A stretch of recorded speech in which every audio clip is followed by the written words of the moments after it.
आपका rate of growth जो है वो 7% या 6% नहीं है, वो 2 या 2.5% ही है। किस प्रकार के विश्व गुरु हैं कि हम अपनी टैलेंट को बाहर भेज रहे हैं? क्या अमेरिका अपनी टैलेंट को बाहर भेजता है, या जापान भेजता है, या चीन भेजता है? आप समझ सकते हैं कि कितनी हताशा निराशा है कि आपने एमटेक कर लिया और आप एक पियोन की नौकरी के लिए अप्लाई कर रहे हैं, आपने पीएचडी कर लिया और आप एक पियोन की नौकरी के लिए अप्लाई कर रहे हैं, क्योंकि काम नहीं मिल रहा है ना। सारी टेक्नोलॉजी हम बाहर से ले रहे हैं, मतलब चीन से हम दब जाते हैं, रूस से जब दब जाते हैं, अमेरिका से दब जाते हैं। एक तिगड़ी काले धन की अर्थव्यवस्था को चलाती है। ये तिगड़ी है करप्ट बिजनेसमैन, करप्ट पॉलिटिशियन और करप्ट एग्जीक्यूटिव की। तो सर, आप साफ शब्दों में कह रहे हैं कि सरकार ने इस फैसले के लिए अपने आर्थिक सलाहकारों से भी बात नहीं की, उनकी बात नहीं सुनी। जी हाँ, 94% गरीब रहें और 6% डेवलप करें, उसके आधार पे हम सोचें कि हम विकसित हो जाएंगे, तो वो नहीं होने वाला है। कोई किसानों को 6,000 रुपये देगा, तो कोई जो महिलाओं को जो 10,000 रुपये देगा, तो कोई जो साइकिल देगा, तो कोई लैपटॉप देगा, पर इससे डिग्निटी नहीं आती। सरकार तो कह रही है कि हम बहुत अच्छा कर रहे हैं, है ना, लेकिन हम उतना अच्छा नहीं कर रहे हैं।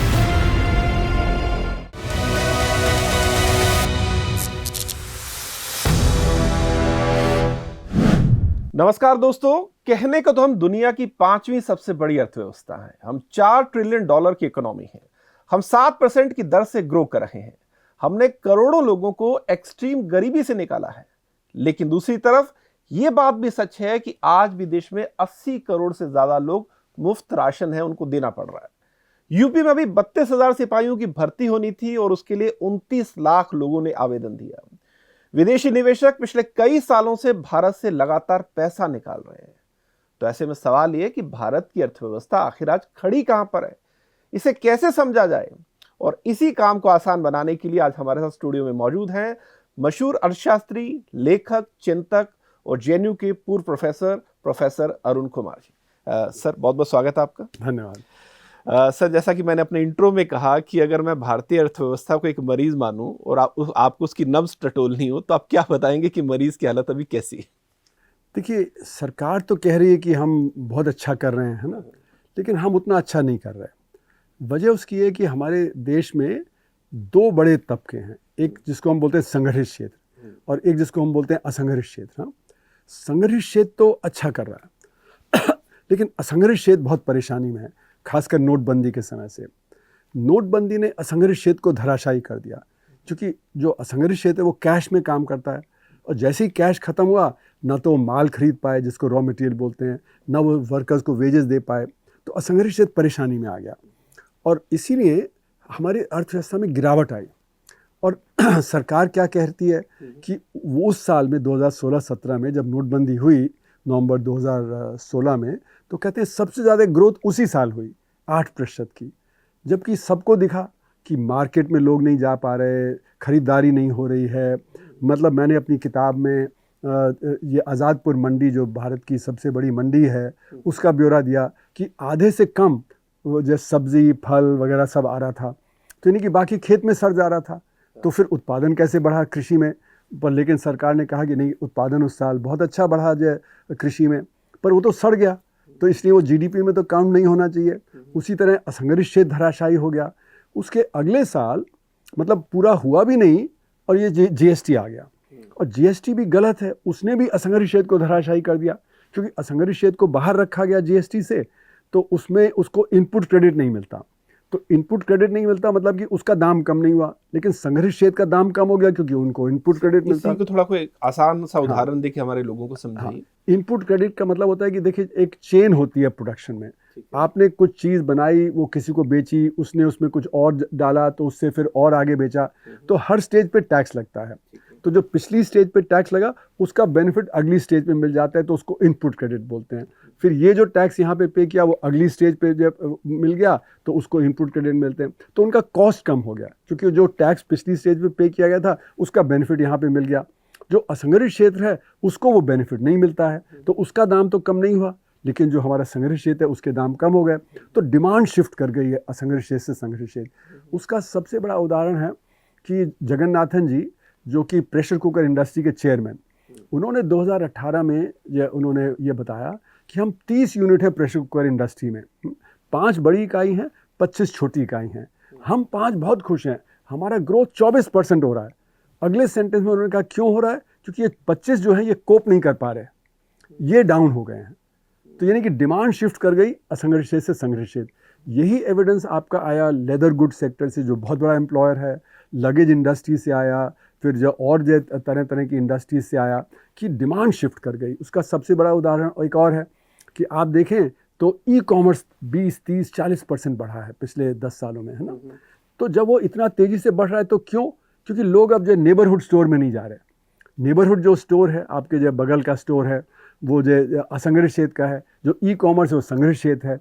तो असंगठित क्षेत्र से संगठित क्षेत्र में डिमांड शिफ्ट कर रही है ना। तो उसकी वजह से असंगठित क्षेत्र में गिरावट है, संगठित क्षेत्र में बढ़त है। तो फिर ये सेकंड झटका लगा जो जीएसटी का। तीसरा झटका उसके अगले साल लगा नॉन बैंकिंग फाइनेंस कंपनीज का जो कोलैप्स हुआ, जो आईएलएफएस वगैरह का कोलैप्स हुआ, उसके साथ साथ और बहुत सारी। तो उनसे लोन मिलता है, कंज्यूमर लोन वगैरह मिलता है, जो छोटी इकाइयाँ हैं उनको मिलता है, तो वहाँ पे झटका लग गया। उसके 2 साल बाद जैसे पैंडेमिक आया तो फिर जो लॉकडाउन हुआ तो उसमें फिर असंगठित क्षेत्र को झटका लगा। तो 4 बड़े झटके लगे 2016 से 2021 तक, है ना। उसके बाद फिर यूक्रेन का युद्ध आ गया, फिर परेशानी आ गई, और फिर अब ये जो ऑयल क्राइसिस आ गया, फिर असंगठित क्षेत्र में परेशानी आ गई। तो ये जब झटके लगते जा रहे हैं उससे उसमें गिरावट है, और जो संगठित क्षेत्र है उसको फ़ायदा है। तो संगठित क्षेत्र का भी जो हमारे जो चीफ इकोनॉमिक एडवाइज़र हैं उन्होंने खुद ही कहा कि जो हमारा जो कॉर्पोरेट सेक्टर है उसका प्रॉफिट 30% बढ़ रहा है। 30% बढ़ने का मतलब है कि बाकी जो कमी होगी तभी तो यहाँ पे 30% बढ़ रहा है, क्योंकि अर्थव्यवस्था तो 30% बढ़ नहीं रही। अगर आप नॉमिनल टर्म में भी देखें तो 10-11% बढ़ी है। तो कैसे उनकी 30% बढ़ रही है? क्योंकि डिमांड उधर शिफ्ट हो गई, उनकी जो प्राइसिंग पावर है वो तेज़ हो गई है।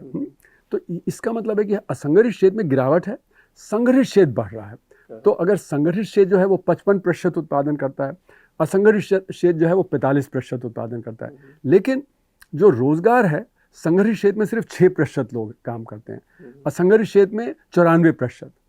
अब जो संगठित क्षेत्र है उसमें कुछ कॉन्ट्रैक्ट लेबर वगैरह भी होता है ना, पर ये असंगठित रहता है। तो असंगठित क्षेत्र में जब गिरावट होगी तो जो आम आदमी है उसका काम नहीं मिलेगा, क्योंकि वहीं पे 94% लोग काम कर रहे हैं, और जो 6% जो संगठित क्षेत्र में है वहाँ पे ज़्यादा काम पैदा नहीं होता, क्योंकि वो बहुत ऑटोमेटेड है, बहुत मैकेनाइज्ड है। तो उदाहरण के तौर पे आप देखिए बैंकिंग ले लीजिए, है ना। तो बैंकिंग में अगर आप 1990 में देखें तो सब काम करने के लिए आपको बैंक के अंदर जाना पड़ता था, पैसा निकालना, चेक बुक लेना, पासबुक भरवाना वगैरह वगैरह। अब सारा काम तो मोबाइल पे हो जाता है, तो लोगों को बैंक ब्रांच में अंदर जाने की ज़रूरत नहीं है। तो बैंकों का काम तब से अब 1000 गुना बढ़ गया है, लेकिन स्टाफ आधा हो गया, क्योंकि इतना ऑटोमेशन होता है। तो संगठित क्षेत्र में रोजगार नहीं पैदा होने वाला, लेकिन 80% हमारा इन्वेस्टमेंट संगठित क्षेत्र में जाता है। तो 6% लोगों के लिए 80% इन्वेस्टमेंट जाता है, और 94% लोगों के लिए 20% है। और उसमें भी कृषि की हालत बहुत ख़राब है, क्योंकि कृषि में 45% लोग काम करते हैं, लेकिन उसमें तो सिर्फ 5% ही इन्वेस्टमेंट जा रहा है। तो आप देखें तो 45% लोगों के लिए 5% इन्वेस्टमेंट जा रहा है, 6% लोगों के लिए 80% जा रहा है। तो असंगठित क्षेत्र अच्छा कर रहा है, लेकिन बाकी असंगठित क्षेत्र में परेशानी है। तो असंगठित क्षेत्र में जब गिरावट है तो आपका रेट ऑफ ग्रोथ जो है वो 7% या 6% नहीं है, वो 2 या 2.5% ही है। अच्छा। तो इसलिए हमारी अर्थव्यवस्था में अगर आप जो नोटबंदी के समय से देखें तो नोटबंदी में तो सरकार ने कहा 8% ग्रोथ रेट है, जबकि मैंने उसको आंका कि -2% ग्रोथ थी उस समय, क्योंकि बहुत बड़े लेवल पे इंडस्ट्री ठप हो गई, ट्रेड ठप हो गया, लोग मार्केट नहीं जा रहे थे वगैरह वगैरह। तो मतलब कि 10% का एरर हमारे उसमें था। तो इसलिए मैंने ये अब लिखा है बार बार पिछले 10-11 साल में कि हमारा जो तरीका है जिससे हम जीडीपी को एस्टिमेट करते हैं वही गलत है, क्योंकि हम मान लेते हैं कि असंगठित क्षेत्र जैसे है गिर रहा है तो उसको हम मान लेते हैं कि नहीं बढ़ रहा है वो, क्योंकि हम संगठित क्षेत्र को प्रॉक्सी बना देते हैं असंगठित क्षेत्र का। तो जो गिरती हुई अर्थव्यवस्था है उसको हम बढ़ता हुआ दिखा देते हैं। उसका डेटा कलेक्शन नहीं होता इसमें शामिल। उसमें क्या है ना, असंगठित क्षेत्र इतना बड़ा है, जैसे कि कृषि में आप देखें तो अब वेरियसली एस्टिमेट करते हैं कि 9 से 11 करोड़ किसान हैं। तो उसका डेटा इकट्ठा करना थोड़ा मुश्किल होता है। हालांकि सरकार कोशिश करती है, क्रॉप कटिंग एक्सपेरिमेंट वगैरह होता है जिससे किया जाता है, पर उसमें बड़ी त्रुटियां हैं। फिर दूसरा आपका आता है जो नॉन एग्रीकल्चर असंगठित क्षेत्र है ना। तो नॉन एग्रीकल्चर में आप देखें तो 7 करोड़ माइक्रो यूनिट्स हैं, उनका डेटा भी इकट्ठा करना बहुत मुश्किल होता है। और जो स्मॉल और मीडियम है वो करीब 6 लाख है, उसमें 5.5 लाख स्मॉल है, 50,000 मीडियम है, और जो लार्ज यूनिट्स है वो 6,000 हैं। तो 6,000 6 लाख और 7 करोड़।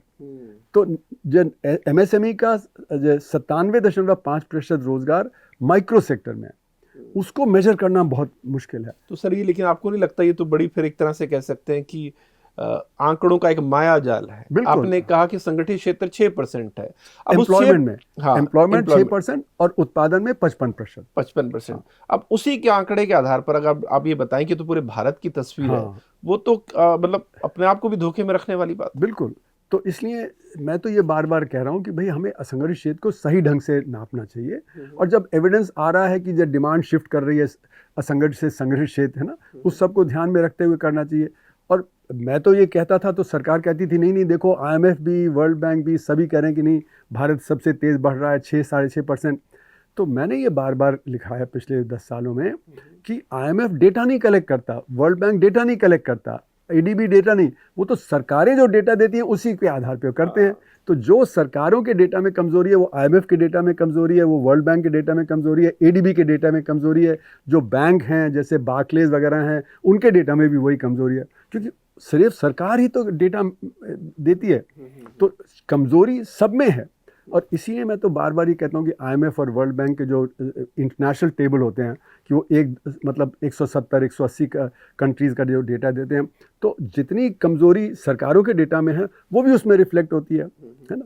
तो इसलिए हमको ये अलग से देखना पड़ेगा, है ना। और इसीलिए ये हमें IMF से भी सपोर्ट मिल गई पिछले साल। IMF ने खुद ही कहा कि हमारे जो नेशनल अकाउंट स्टैटिस्टिक्स का डेटा है वो रिलायबल नहीं है पिछले साल, और उन्होंने C ग्रेड दिया उसको, मतलब A-B नहीं दिया, C दिया, और लास्ट में D होता है। उन्होंने कहा रिलायबल नहीं है। खैर उन्होंने तो ये कहा कि भाई ये तो बहुत पुराने डेटा पे आधारित है, और जो जिस तरह से होलसेल प्राइस इंडेक्स को इस्तेमाल किया जाता है वगैरह टेक्निकली, है ना, वो सही नहीं है। पर लेकिन मेरा कहना है कि नहीं, इसमें मेथडोलॉजिकल प्रॉब्लम भी है। यही नहीं कि हम बहुत पुराना डेटा 2011-12 का डेटा इस्तेमाल करते हैं, या हम जब प्राइसेस का डेटा सही नहीं इस्तेमाल करते हैं, पर यहाँ मेथडोलॉजिकल डिफ़िकल्टी है कि असंगठित क्षेत्र का डेटा हम अलग से नहीं लेते हैं, इंडिपेंडेंटली नहीं लेते हैं, उसको संगठित क्षेत्र से प्रॉक्सी कर देते हैं, जो एक गलत चीज़ है, क्योंकि एक गिरते हुए सेक्टर को हम बढ़ता हुआ सेक्टर दिखाते हैं। तो मैंने तो ये अपने राइटिंग में दिखाया है कि नोटबंदी के समय से असंगठित क्षेत्र को 10-12 लाख करोड़ हर साल का नुकसान हो रहा है। तो अगर आप देखें तो 10 साल में करीब 120 लाख करोड़ का उसको नुकसान हो गया है। और हम जो फ्रीबीज देते हैं 3-4-5 लाख करोड़ की, अगर आप 5 लाख भी मान लें तो कितना हुआ, 10 साल में 50 लाख करोड़ हुआ। तो उनको तो फिर भी 70 लाख करोड़ का तो नुकसान हो चुका है ना। तो कहने को हम उनको मदद दे रहे हैं, पर एक्चुअली में अगर अर्थव्यवस्था ठीक से चलती होती तो वो तो 70 लाख उनको अतिरिक्त मिल जाता, उनको फिर ये 50 लाख करोड़ की ज़रूरत नहीं पड़ती, है ना। तो इसलिए हमारा जो डेटा है ना वो सही नहीं है। उसी तरह हमारा इन्फ्लेशन का डेटा सही नहीं है। तो जो डेटा में जो गड़बड़ी है ना, वो तरह तरह की। हमारे रोज़गार का डेटा सही नहीं है ना। और जो बेरोज़गारी होती है उसी से गरीबी होती है। अगर आपके पास काम नहीं है, आमदनी नहीं है, तो फिर आप जो गरीब रहेंगे। तो हम लोगों ने एक रिपोर्ट पब्लिश की थी 2022 में। हमने दिखाया कि 4 तरह की बेरोज़गारी होती है, हाँ, एक तरह की नहीं होती। मतलब कि जैसे हम कहते हैं कि जो 15 साल से 60 साल है ना के बीच के हैं वो वर्कफोर्स में है ना। और ILO कहता है नहीं 64 साल के, है ना। तो हमारा थोड़ा उनसे भिन्न है। पर अगर हम चलें तो देखें कि जो हमारे यहाँ जो काम ढूंढ रहे हैं ना वो करीब 60 करोड़ हैं। 60 करोड़ लोग, 60 करोड़ लोग है ना, जो मतलब 15 से 60 साल की उम्र के बीच में है ना। लेकिन उस उम्र के जो फासले में जो लोग हैं वो तो करीब 90 करोड़ हैं। तो 90 करोड़ में से 60 करोड़ लोग मतलब वो काम के लिए कर रहे हैं। और उस 60 करोड़ में भी जो लोग काम ढूंढ रहे हैं लेकिन काम नहीं मिल रहा है, तो उनको हम बोलते हैं वो बेरोज़गार हैं। लेकिन एक ये बेरोज़गारी नहीं है, एक दूसरी बेरोज़गारी है। वो ये कि बाज़ार में आप जाएं, वहाँ पे जब बंदा खड़ा हुआ है 12 घंटे 10 घंटे रिक्शा, उसको 2 घंटे का काम मिल रहा है, 3 घंटे का काम मिल रहा है, तो अंडर एम्प्लॉयड है। फिर वो बोझा ढो रहा है ना, उसको भी 2-3 घंटे का काम मिलता है सिर्फ, है ना। फिर जो ठेला जब कर रहा है आपका जो और जो काम है, तो उनको हम अंडर एम्प्लॉयड बोलते हैं। तो ये अंडर एम्प्लॉयड की संख्या बहुत है, क्योंकि जो गरीब आदमी है वो ये नहीं कह सकता कि मैं नहीं काम करूँगा, वो तो कुछ ना कुछ करेगा। वो सड़क के बगल में जो थोड़ा चना बेच लेगा, या कहीं सब्जी बेच लेगा, या कहीं चाय का जो खोमचा लगा लेगा, या कुछ करेगा, पर वो अंडर एम्प्लॉयड है। तो उनकी आमदनी बहुत कम है। तो सेकंड अंडर एम्प्लॉयड हो गया। तीसरा हम बोलते हैं डिस्गाइज्ड अनएम्प्लॉयड। डिस्गाइज्ड अनएम्प्लॉयड का मतलब है कि दुकान पे परिवार के 2-3 लोग बैठे हैं, 3 लोग बैठे काम तो सिर्फ एक ही का है। हाँ। दिन भर खाली है, खेत है, खेत पे 2-3 लोग बैठे हैं पर काम तो सिर्फ एक ही का है, वो पूरे दिन बैठे हैं, तो वो डिस्गाइज्ड अनएम्प्लॉयड है। जिसे बचपन में छिपी हुई बेरोजगारी कहते थे कि हाँ, स्कूली किताबों में हम हाँ, पढ़ते थे। तो ये मतलब कि उनका उत्पादन में कोई असर नहीं है ना, लेकिन वो वहाँ पे हम मान देते हैं कि वो बैठे हुए हैं तो काम कर रहे हैं, है ना। और चौथे वो हैं जिन्होंने काम ढूंढना बंद कर दिया। तो ये बहुत बड़ी संख्या है, क्योंकि इसको हम बोलते हैं जो लेबर फोर्स पार्टिसिपेशन कितना है ना। तो ये लेबर फोर्स पार्टिसिपेशन जो है वो हमारे देश में बहुत कम है। अगर सरकार की परिभाषा के साथ चलें तो करीब 55-58% है। अगर ILO की डेफिनेशन के हिसाब से चलें, जो CMI देता है, तो वो करीब 50% है। पर और जो बड़ी अर्थव्यवस्था हैं जैसे ब्राज़ील हो गया, चीन हो गया, अमेरिका हो गया, वहाँ वो 65 से 70% होता है। तो हमारे यहाँ 15 से 20% लोग कम हैं लेबर फोर्स में, तो यानी कि करीब 19 करोड़ लोग हैं जिन्होंने काम ढूंढना बंद कर दिया। और उसमें महिलाओं की संख्या बहुत है, आदमियों की संख्या इतनी नहीं जितनी महिलाओं की संख्या है।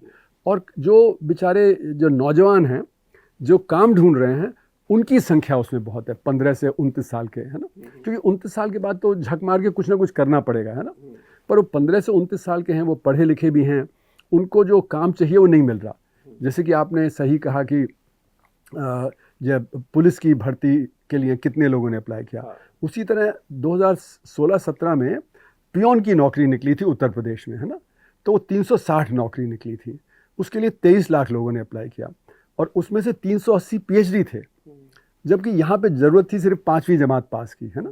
PhD ने अप्लाई किया, 2 lakh BTech, MTech, BCom, MCom ने अप्लाई किया, है ना। तो आप समझ सकते हैं कि कितनी हताशा निराशा है कि आपने MTech कर लिया और आप एक पियोन की नौकरी के लिए अप्लाई कर रहे हैं, आपने PhD कर लिया और आप एक पियोन की नौकरी के लिए अप्लाई कर रहे हैं, क्योंकि काम नहीं मिल रहा है ना।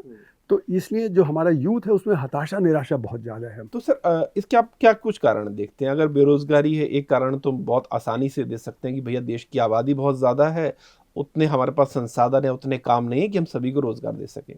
दूसरा कारण हम ये गिना सकते हैं कि जो लोग खुद को बेरोजगार कहते हैं, जैसे आपने कहा कि एक PhD वाला आदमी पियोन की नौकरी ढूंढ रहा है, तो सवाल ये भी पैदा होता है कि उसने जो PhD की है उस पर भी तो सवाल पैदा हो रहा है ना, कि उसने क्या किया है, वाकई कुछ किया भी है कि नहीं। तो इसमें सर आप कौन से कारण ज़्यादा देखते हैं इस बेरोजगारी के पीछे? आबादी ज़्यादा है, उतने मौके नहीं है, जो लेबर है वो स्किल्ड नहीं है? ऐसा है कि देखिए ये हमारे डेवलपमेंट पैराडाइम पे निर्भर करता है। हमारे डेवलपमेंट पैराडाइम पे हम किस चीज़ का ध्यान देते हैं, है ना। अगर हम लेबर इंटेंसिव सेक्टर को बढ़ावा देंगे तो एम्प्लॉयमेंट ज़्यादा जनरेट होगा। अगर हम कैपिटल इंटेंसिव सेक्टर पे और संगठित क्षेत्र पे ध्यान देते रहेंगे तो फिर वहाँ पे रोज़गार पैदा नहीं होगा, है ना। तो जैसे मैंने बताया कि हम 80% जो इन्वेस्टमेंट है वो संगठित क्षेत्र में कर रहे हैं, और संगठित क्षेत्र में रोज़गार पैदा नहीं होता क्योंकि वहाँ पे ऑटोमेशन और मैकेनाइजेशन हो रहा है। मैंने बैंक का आपको उदाहरण बताया, उसी तरह मैं टाटा स्टील का आपको उदाहरण बताऊँ। 1990 में वो 2 मिलियन टन स्टील पैदा करते थे और 88,000 लोगों को एम्प्लॉय करते थे। 2015 में मैंने देखा कि वो 15 मिलियन टन स्टील प्रोड्यूस करते हैं और सिर्फ 28,000 लोगों को एम्प्लॉय करते हैं। तो वर्कफोर्स 1/3 हो गया और उत्पादन 7.5 गुना बढ़ गया, है ना।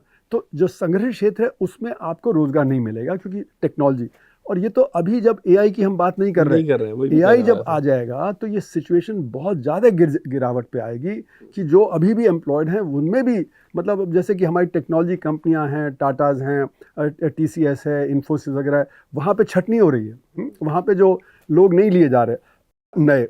तो ये तो अभी सिचुएशन और बिगड़ जाएगी। पर अभी जो AI के पहले की बात है उसमें हम जितना यहाँ पे फोकस करेंगे संगठित क्षेत्र पे उतना ही समस्या बढ़ती जाएगी। लेकिन सर लोग ये भी तर्क देते हैं, आप ही की बात को अगर आगे बढ़ाऊं, कि चूंकि संगठित क्षेत्र में आपने कहा ऑटोमेशन हो रहा है, रोबोटिक्स का इस्तेमाल हो रहा है, AI का इस्तेमाल हो रहा है, तो वहाँ पर रोजगार के साधन नहीं बढ़ेंगे और ये चुनौती है। लेकिन इसी तरह की चुनौती और इसी आबादी में चीन के सामने भी थी, वहाँ पर तो ऐसे हालात नहीं दिखते हैं, वहाँ पर तो फ़ायदा ज़्यादा से ज़्यादा लोगों तक पहुँचा है। तो उन्होंने ऐसा क्या किया जो हम नहीं कर रहे हैं? तो आपको फोकस करना पड़ेगा शिक्षा पे, स्वास्थ्य पे, रूरल डेवलपमेंट पे, एग्रीकल्चर डेवलपमेंट पे।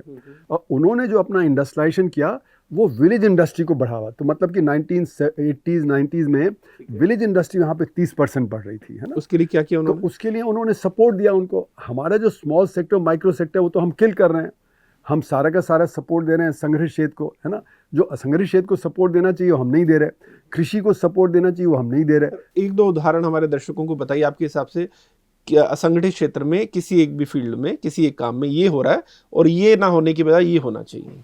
तो जो हमारा जो माइक्रो सेक्टर है ना, उसमें जैसे कि मैंने बताया कि 7 करोड़ यूनिट्स हैं और करीब 12 करोड़ का रोजगार है। तो एवरेज में एक यूनिट में 1.7 व्यक्ति काम करता है ना। तो 1.7 व्यक्ति जो काम करता है वो तो क्या तो मार्केटिंग करेगा, क्या तो फाइनेंस करेगा, क्या वो टेक्नोलॉजी डेवलपमेंट नहीं कर सकता। तो सरकार को एक नीति बनानी चाहिए और सरकार कुछ मैंने सुना है कोशिश उस तरफ कर भी रही है, क्योंकि मैं इस पर बार बार बोल रहा हूँ, तो अब सरकार भी लगता है उस पर कोशिश कर रही है।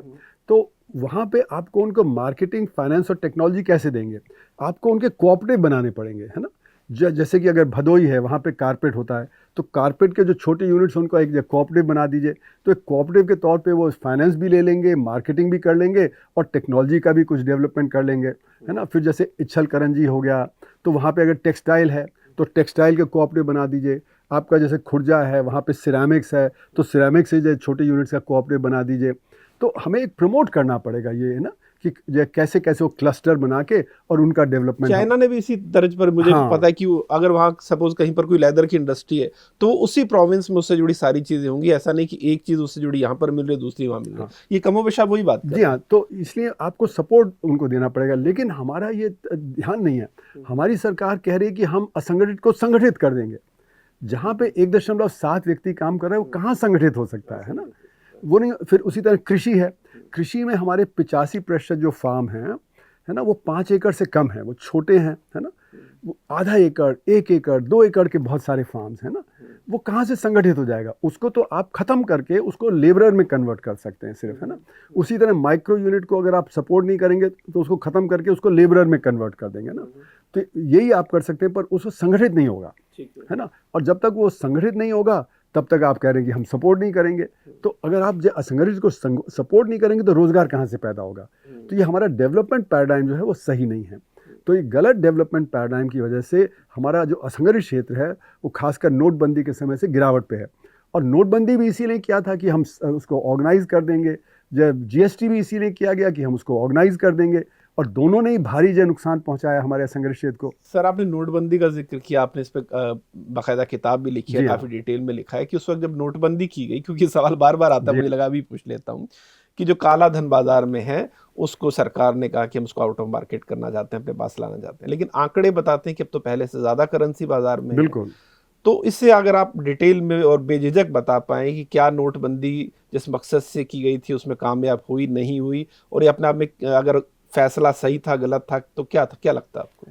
देखिए, गलत धारणा पे नोटबंदी की गई। मैं तो इसको 1985 से अपने आर्टिकल्स में और किताबों में लिखा कि नोटबंदी काले धन को नहीं ख़त्म कर सकती। इसकी गलत धारणा ये थी कि ब्लैक का मतलब कैश, तो अगर हम कैश निकाल देंगे अर्थव्यवस्था से तो ब्लैक चला जाएगा। पर यह गलत धारणा है, क्योंकि जो कैश होता है ना वो तो एक छोटा हिस्सा होता है काले धन की अर्थव्यवस्था का, है ना। ये कहना कि लोगों के पास जब बोरियों में पैसा भरा रहता है वगैरह, तो कितने लोगों के पास, है ना, अगर हम माने कि 100 करोड़ है ना, तो क्या 20,000 लोगों के पास 100 करोड़ होगा? नहीं होगा, क्योंकि उसका मतलब 20 लाख करोड़ हो गया उनके पास, जबकि उस समय तो करेंसी इन सर्कुलेशन तो 18 लाख करोड़ थी। तो मतलब कि 20,000 के पास भी 100 करोड़ नहीं हो सकता, है ना। 1, 2, 3, 4 करोड़ होगा, मतलब 1 लाख लोगों के पास, है ना। तो 3-4 लाख करोड़ की जब ब्लैक हो गई, है ना। तो जो ब्लैक इकॉनमी होती है उसमें एक तो होता है कि आपकी ये वेल्थ, और एक होता है आप अर्निंग कैसे करते हैं ब्लैक की, है ना। तो अर्निंग होता है कि मतलब मैंने कुछ काम किया, जैसे मैं डॉक्टर हूँ, मैंने 50 पेशेंट को देखा, मैंने 30 की आमदनी बताई, 20 की नहीं बताई, तो 20 की जो नहीं बताई वो जो मेरी ब्लैक इनकम हो गई, जो 30 की बताई वो मैंने वाइट इनकम हो गई, है ना। तो ब्लैक इनकम जब आपने कमाई तो उससे पहले आपने खर्चा किया, है ना, कहीं आपने जो ट्रिप लिया, कहीं आपने कार खरीदी, कहीं कोई घर पे लगाया, उसके बाद जो हुआ वो बचत हो गई आपकी। तो बचत को आप इन्वेस्ट करेंगे जिससे कि आपका रिटर्न मिले, है ना। तो इन्वेस्ट जब किया तो वेल्थ हो गई। तो जो ब्लैक वेल्थ होती है वो तरह तरह से होल्ड की जाती है। वो आपके मतलब विदेश में आप जब फ्लाइट ऑफ कैपिटल ले जाते हैं, या एक इन्वेंट्री में रखते हैं आप, है ना, या और तरह से रखते हैं, है ना। तो कैश जो है वो उसका 1 या 2% ही होता है। तो ब्लैक वेल्थ का जो टोटल ब्लैक वेल्थ होगी उसका 1-2%, 3-4 लाख करोड़ रुपए उस समय जो आपका सिर्फ ब्लैक कैश था। तो आप हो सकता है कि उसको आप निकाल सकते होते, है ना, लेकिन वो भी नहीं हुआ, क्योंकि जब मैंने आलेख लिखा जून 2017 में कि जनवरी 10, 2017 तक 98.8% जो था कैश वो वापस आ गया था आरबीआई के पास। तो जो 3-4 लाख करोड़ रुपया ब्लैक का था वो भी वापस आ गया था। और फिर आरबीआई ने जो वो करेंसी इन सर्कुलेशन का डेटा देना बंद कर दिया, पर अगस्त में उनको फिर जो देना पड़ा तो उन्होंने कहा कि 93.3% वापस आ गया, 93.3%। और ये भी हमें पता है कि वो 0.7% कहाँ था। वो 0.7% जो नहीं आया वो कुछ वृद्ध लोग थे जो भूल गए, या भूटान में या नेपाल में या दुबई में, है ना, क्योंकि वहाँ पे भी करेंसी चलती थी, है ना। फिर हमारे जो कोऑपरेटिव बैंक से उनसे हमने पैसा नहीं लिया उस समय, क्योंकि वहाँ पे खतरा था कि बहुत ब्लैक का चलता है। तो ये पता है कि वो उस जो 0.7% कहाँ था, है ना। तो इसका मतलब कि पूरा का पूरा पैसा आ गया। मतलब जिस मकसद से की गई थी वो कामयाब नहीं हुआ और हो भी नहीं सकता था। और उसके नुकसान फिर क्या हुए? अच्छा, तो पहली बात तो ये कि ये ब्लैक का मतलब कैश नहीं है। और अगर हम ये 3-4 लाख करोड़ रुपए निकाल भी लेते तो 1 साल के अंदर वो दोबारा जनरेट हो जाता है, क्योंकि जो काली कमाई है वो होती है अंडर इन्वॉइसिंग, ओवर इन्वॉइसिंग से। तो जैसे मैंने डॉक्टर का उदाहरण दिया कि 50 पेशेंट देखे, उसका 30 का डिक्लेयर किया, 20 का नहीं किया, मतलब ये अंडर इन्वॉइस कर दिया अपना, है ना। उसी तरह ओवर इन्वॉइसिंग होता है। ओवर इन्वॉइसिंग का मतलब जितने आपके कॉस्ट हैं वो आपने ज़्यादा बढ़ा के दिखा दिए। जैसे कि सत्यम के केस में पता लगा कि वहाँ पे सत्यम कह रहे थे कि हम 54,000 लोग ये काम कर रहे हैं, निकले 42,000। तो 12,000 लोगों का आपने जो ओवर इन्वॉइसिंग कर दिया कॉस्ट में, है ना। उसी तरह रॉ मटेरियल में ओवर इन्वॉइसिंग हो जाता है, बाकी तरह से ओवर इन्वॉइसिंग। तो under invoicing, over invoicing cash पे नहीं निर्भर करता, वो तो आपके मैकेनिज्म जो हैं, आपके जो अकाउंटिंग मैकेनिज्म उस पर निर्भर करता है। तो ब्लैक इनकम जनरेशन पे कोई असर नहीं पड़ता। तो इसलिए जो 3-4 लाख करोड़ रुपए बाई चांस अगर आपने निकाल भी लिया होता वो पूरा का पूरा वापस आ जाता है 1 साल के अंदर, है ना। तो इसलिए ना तो इनकम जनरेशन पे असर पड़ा और ना ही आपके कैश पे असर पड़ा जो ब्लैक वेल्थ है ना। तो इसलिए ये तो फेल हो गया। दूसरा, काउंटरफीट करेंसी सरकार ने कहा कि उससे निकल आएगी। तो काउंटरफीट करेंसी तो 0.001% थी ये टोटल करेंसी की। सरकार के आंकड़े, आरबीआई के आंकड़े बताते हैं कि 0.001% थी। हो सकता है उसमें गलती हो सकता है कि वो 0.5% हो, 0.001 की जगह 0.5%। पर 0.5% के लिए क्या आप इतना बड़ा झटका देंगे सारी अर्थव्यवस्था को। फिर आपने कहा कि जैसे टेररिज्म फाइनेंस होता है ना। टेररिज्म तो सिर्फ काउंटरफीट करेंसी से नहीं फाइनेंस होता, वो तो जो डॉलर से भी फाइनेंस होता है, हवाला से भी फाइनेंस होता है, गन रनिंग से, स्मगलिंग से, ड्रग से। तो इसलिए वो भी नहीं रुका। तो जो भी 3 जो उन्होंने बताए उनमें से कोई कामयाब तो आपका कहना है कि पॉलिटिकल डिसीजन ज्यादा था और इकोनॉमिकल समझ गलत थी, समझ तो नहीं लेकिन थी। सर ये जो बात आप बता रहे हैं, मेरा तो ये विषय नहीं है, आप तो इस विषय में आपने पूरा जीवन दिया है, तो उनके प्रधानमंत्री के जो सलाहकार होंगे जिनमें बड़े बड़े अर्थशास्त्री भी हैं, ये बुनियादी समझ तो उनको भी रही होगी। तो एक बड़े जो सलाहकार अर्थशास्त्री थे, उन्होंने एक टीवी उसमें कहा कि अगर मुझसे पहले पूछा गया होता तो मैं भी यही कहता कि नहीं करना चाहिए। और आरबीआई ने भी शायद यही कहा था उनको कि ये नहीं करना चाहिए। भले पूरी तरह सरकार का खुद का फैसला था। हाँ, सरकार में कुछ लोगों का फैसला, क्योंकि सुना कि कैबिनेट मिनिस्टर्स को भी नहीं कंसल्ट किया गया। और वो मतलब मीटिंग हुई जब प्रधानमंत्री का भाषण हो रहा था तो उनके फ़ोन भी रख लिए गए थे, है ना, जिससे कि वो किसी को इन्फॉर्म न कर पाएँ, है ना। जब अनाउंसमेंट हो रहा था तो जो बैंक के मैनेजर्स थे उनको भी आरबीआई ने बुलाया हुआ था, वो भी उनको नहीं पता था। तो इसलिए किसी की तैयारी नहीं थी, क्योंकि इतना बड़ा फैसला था। तो मिनिस्टर्स की तैयारी, बैंक मैनेजर्स की तैयारी सब होनी चाहिए थी। तो इसीलिए आपने देखा कि एटीएम मशीन में जो पैसा नहीं निकल रहा था, क्योंकि वो साइज़ नोट का जो बदल गया। उतने आपके पास नोट भी नहीं थे, 2000 के नोट तो प्रिंटिंग तभी शुरू हुई थी, है ना। तो इसलिए बड़ी किल्लत हो गई है। तो सर आप साफ शब्दों में कह रहे हैं कि सरकार ने इस फैसले के लिए अपने आर्थिक सलाहकारों से भी बात नहीं की, उनकी बात नहीं सुनी। जी हाँ, मतलब और फिर उसके बीच आपको इंटेंट क्या लगता है कि एक पॉलिटिकल पॉस्चरिंग थी, क्योंकि एक लोकप्रिय कदम था, क्योंकि उस वक्त तो ये हुआ था कि देखो सरकार ने भ्रष्टाचार पे लगाम लगाने के लिए, अमीरों का पैसा छीनने के लिए ऐसा कदम उठाया। क्या सिर्फ यही एक आपको इंटेंट दिखता है, यही मिसकैलकुलेशन थी कहीं ना कहीं? ये असल में हुआ ये था कि सरकार के आने के पहले बीजेपी की एक कमेटी थी जिन्होंने कहा था कि करीब 7-8 ट्रिलियन डॉलर बाहर पड़ा हुआ है ब्लैक का, है ना। तो प्रधानमंत्री जी ने जब अपने भाषण में कहा कि इतना पैसा बाहर पड़ा है कि मैं उसको ले आऊँगा जल्दी से और हर परिवार को 15 लाख रुपए मिल जाएंगे, है ना। तो बाद में फिर अमित शाह जी ने कहा कि ये तो एक जुमला था। और इसका इस्तेमाल नीतीश कुमार वगैरह ने बिहार के इलेक्शन में किया। उन्होंने बार बार इसको क्लिप को प्ले किया, है ना, और जीत गए वहाँ पे। तो प्रधानमंत्री जी को लगा कि ये कोई हमें बड़ा चीज करना पड़ेगा, क्योंकि इन्होंने कई चीज़ें की काले धन को रोकने के लिए, जैसे फॉरेन मनी बिल और ये सब उन्होंने लाए, पर उसे कोई असर नहीं पड़ा। एक इनकम डिक्लेरेशन स्कीम लाए 2016 में जून में, है ना, उसका कोई असर नहीं हुआ, है ना, उसमें भी कुछ पैसा खास नहीं आया। तो इनको लगा कि कुछ हमें बड़ा करना पड़ेगा, क्योंकि यूपी के इलेक्शन आ रहे हैं, है ना, वहाँ पे भी प्रॉब्लम हो जाएगी। तो इसलिए इन्होंने ये नोटबंदी की ये बात सोची कि एक बड़ा धमाका होगा, क्योंकि सबको लगेगा कि देखो, क्योंकि गलत धारणा थी, आम आदमी में भी गलत धारणा है कि ब्लैक का मतलब कैश होता है। तो अगर हम कर देंगे तो टीवी चैनल्स पे भी ये आपने सुना होगा उस दिन रात में कि अब ब्लैक मनी वाले कहाँ जाएंगे। फिर अफवाह भी उड़ा दी कि देखो जो नोट नदी में बहते दिख गए, नोट को जला दिया लोगों ने वगैरह वगैरह, जबकि ऐसा कुछ हुआ नहीं, क्योंकि हमें तो पता है कि सारा का सारा करेंसी वापस आ गया आरबीआई में। तो ना तो किसी ने बहाया, ना तो किसी ने जलाया, वो तो पीछे से जाके बैंक मैनेजर से मिलके उन्होंने अपने जो चेंज कर लिया। तो मतलब कि ब्लैक मनी जनरेशन और बढ़ गया, क्योंकि जो मैनेजर वगैरह को मिला कैश में तो वो ही ब्लैक हो गया। तो इसलिए गलत धारणा थी और एक कोशिश थी कि धमाका करें। अच्छा, उसका फ़ायदा मिला इनको यूपी के इलेक्शन में, क्योंकि जैसे मेरी पत्नी तो पत्रकार हैं, तो वो यूपी में जब गई तो गरीब आदमी ने कहा बहुत परेशानी हुई, गांव में कहा बहुत परेशानी हुई, लेकिन अमीर आदमी को भी लाइन में खड़ा कर दिया, है ना। तो ये गलत धारणा चली गई, है ना। इसीलिए मैंने पूछा कि क्या वो एक पॉलिटिकल पॉस्चरिंग ज़्यादा थी, क्योंकि मार्च 2017 में मेरे हिसाब से उसी वक्त रिजल्ट आए थे, इलेक्शन थे। जी हाँ, यूपी के इलेक्शन के बाद। तो वो उनको पॉलिटिकल फ़ायदा उसका मिला। लेकिन इसीलिए किया गया क्योंकि इनको था कि कुछ बड़ा करना है, क्योंकि जनधन अकाउंट भी ओपन हो गए थे सबके। सबको लगा कि जब पैसा आने वाला है, पैसा नहीं आ रहा है ना, तो इसलिए इनको लगा कि अब हम कुछ कर देंगे तो उससे लगेगा कि देखो सबको पैसा मिलेगा, है ना। अमीर आदमी को भी लाइन में खड़ा कर दिया। तो ये एक पॉलिटिकल जो था उसने इकोनॉमिक को ट्रम्प कर दिया। लेकिन अगर आप देखें तो बीजेपी ने कभी भी नोटबंदी का ये आगे जब प्रचार नहीं किया, किसी भी इलेक्शन में वो नहीं कहते कि हमने देखो नोटबंदी किया तो इतना फ़ायदा हो गया, क्योंकि नुकसान हुआ, क्योंकि असंगठित क्षेत्र धराशायी हो गया, अर्थव्यवस्था में ज़बरदस्त गिरावट आई।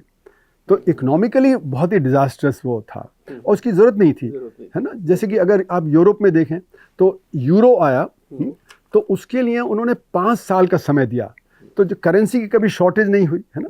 तो उसी तरह जैसे कि हमने 2005 से पहले के जो नोट थे उनको किया, तो उसके लिए 2005 के नोट आते गए और उनको हम विड्रॉ करते चले गए। तो इसलिए कोई ज़रूरत नहीं थी इस तरह का नोटबंदी करने का। अगर आपको काले धन की अर्थव्यवस्था का डील करना है तो उसका तरीका और है, आपको उसका बेसिक कॉज क्या है उस पर आपको जाना पड़ेगा। तो बेसिक कॉज तो ये है कि एक तिगड़ी काले धन की अर्थव्यवस्था को चलाती है। ये तिगड़ी है करप्ट बिजनेसमैन, करप्ट पॉलिटिशियन और करप्ट एग्जीक्यूटिव की। ये तीन जब साथ मिल जाते हैं तो ये काली अर्थव्यवस्था को चलाते हैं, क्योंकि जो पॉलिटिशियन है और जो एग्जीक्यूटिव है उसको एक शेयर मिलता है जो ब्लैक इनकम जो बिजनेसमैन की होती है उसमें, है ना। तो बिजनेसमैन को फ़ायदा होता है कि जो उसकी वाइट इनकम है उसके ऊपर वो ब्लैक इनकम कमा लेता है।